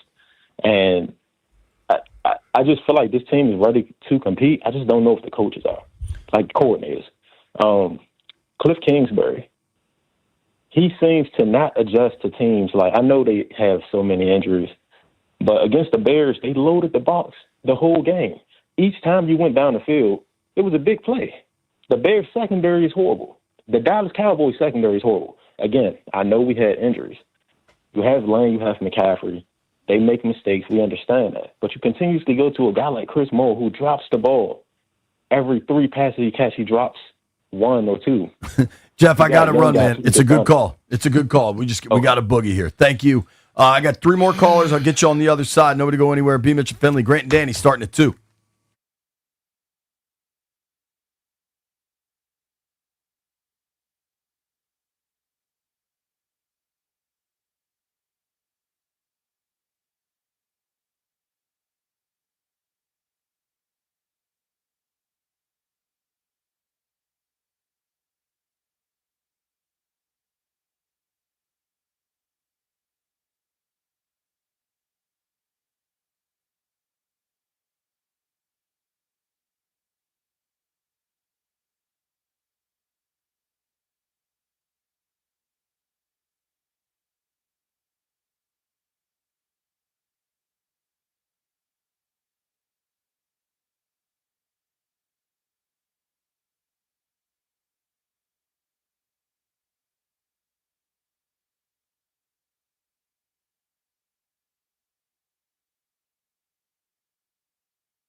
It's been 4 hours of painful football talk on The Fan, and football talk on 106.7 The Fan is presented by Paramount Plus. Count on Sundays all season long with the NFL on CBS and Paramount Plus. I also got to ask, we're going to have a big old fight about this tomorrow. The BMitch and Finlay AAA poll question of the day. Who had the tougher loss Sunday, the Commanders or the Giants? Set your alarm. 12:30 tomorrow. We'll get AMAC in here screaming at Jeff. Should be fun. The AAA poll of the day is brought to you by AAA. Level up with the new AAA Commanders MVP membership. Get all the benefits of AAA plus exclusive experiences, discounts, and tickets. If you're already a AAA member, upgrade for free or join today at AAA.com/Commanders. We got to go fast. I'm going to try to get these callers done. Ed, go quick. What's up, dude? Hey, what's going on? Not BMitch. JP, you still owe me my beer. Anyway, I'm working on it. I know you sent out a tweet yesterday. You said you wondered if it was the scheme, like talking about the defense. Yeah. You specifically said, very bad game. I wonder if it's the scheme, pretty much question mark. Do you particularly blame for that, right? Has to step in. At some point, that is on Joe Witt Jr. I'm with the last caller, or a few callers ahead up before. He just looks lost, completely lost. And I don't know, and I'm not trying to blame the whole game here because Cliff has to evolve. You know, the wide receivers got to catch the ball. The cornerbacks got to stop running into the safeties and free safeties in the middle of the field. Everybody looks lost. Coach, it eventually falls on. Yo, your connection, it keeps beeping. But Ed, thank you for the call. Like, I think there are questions for everyone, and I don't think players or coaches are exempt. None of them. Kevin Hart is on the line. Kev, go quick. Hey, buddy, how you doing? First of all, let me preface this call by saying I'm a football fan first, Commander fan second, and based upon what I've seen, this is what we have seen in the off season has set up this terrible in season. We saw it; they were beat up by New England in practice. Jaden Daniels without his so-called number one wide receiver, not practicing, only played one possession and did not throw one ball. I believe that if they negotiated with Terry as a number two, they should have went out and got a number one. Pickens was stolen by Dallas. We are seeing who they have shown us. And remember, before last season, they said this is a 3-year process. One Hail Mary away, one last-second catch against New Orleans, and that's the difference between the NFC Championship game and not making the playoff. We got to calm down and understand it's still a 3-year process. Let's play ball. Thanks, buddy. All right, bro. Preaching patience on a Misery Monday. Last call, Andrew. Go ahead, bud. Hey, guys. So I'm just confused with like the offense and defense yesterday. You know, like the offense, we had Jaden like missing guys, and then when he sees them, they drop passes. And defense, listen, all I know is this. You know, the 49ers, they lost like 90% of their defense in the offseason and then lost more of the guys during the season. And you check their roster, it's a bunch of guys that like have like no experience, no name recognition, yet their defense is still like better than ours. It's either our guys just suck or it's a coaching thing. I don't know. That's a fair point. Niners are playing well. I'm starting to think communication issues is code for we can't cover anyone. And the sad thing is, I would put money down that the same guys and snap count that we got yesterday will be the exact same for the next game. I don't think anything's going to change. I hope you're wrong, but thank you, Andrew. Appreciate the call. It hasn't changed so far, to your point. We'll see if they actually go ahead with it. I'm not sure exactly what's going to change either. We don't have time for the sounder. We got 2 Monday night games tonight. Lions hosting the Bucks at 7 o'clock. That's an awesome game. I see that at 6. Detroit favored by 6. And late night, Seahawks, Texans. I hope I'm asleep. You got any picks tonight, B? What's the line on Seahawks, Texans? Seahawks laying 3 at home against Houston. Give me the Seahawks. B's in for the Seahawks. Anybody else? Give me the Bucks +6. Oh, I feel even better. Give me the Lions laying the points. Landy? Isn't that receiver hurt in Tampa? I think Evans and Ibuka. There's serious questions about both of them, but they're calling it a game time decision. Yeah, and I'm going to go put that up. I'm going to take the 6 point. I'm going to go the Lions as well. Stal, you want some action today? Yeah, I'll get some action here. I'm going to go David Montgomery anytime tutty. I like it. Mr. Mullins? He says he's good. Grant and Danny are coming your way next. Thank you to Joe Theismann for joining us today. Thank you to all the callers. It was a spirited day on the phones. Tomorrow's going to be spirited too. Jeff and Amac get to scream at each other on air this time. Grant and Danny next. If you made it this far, I owe you a beer. Maybe a Valium.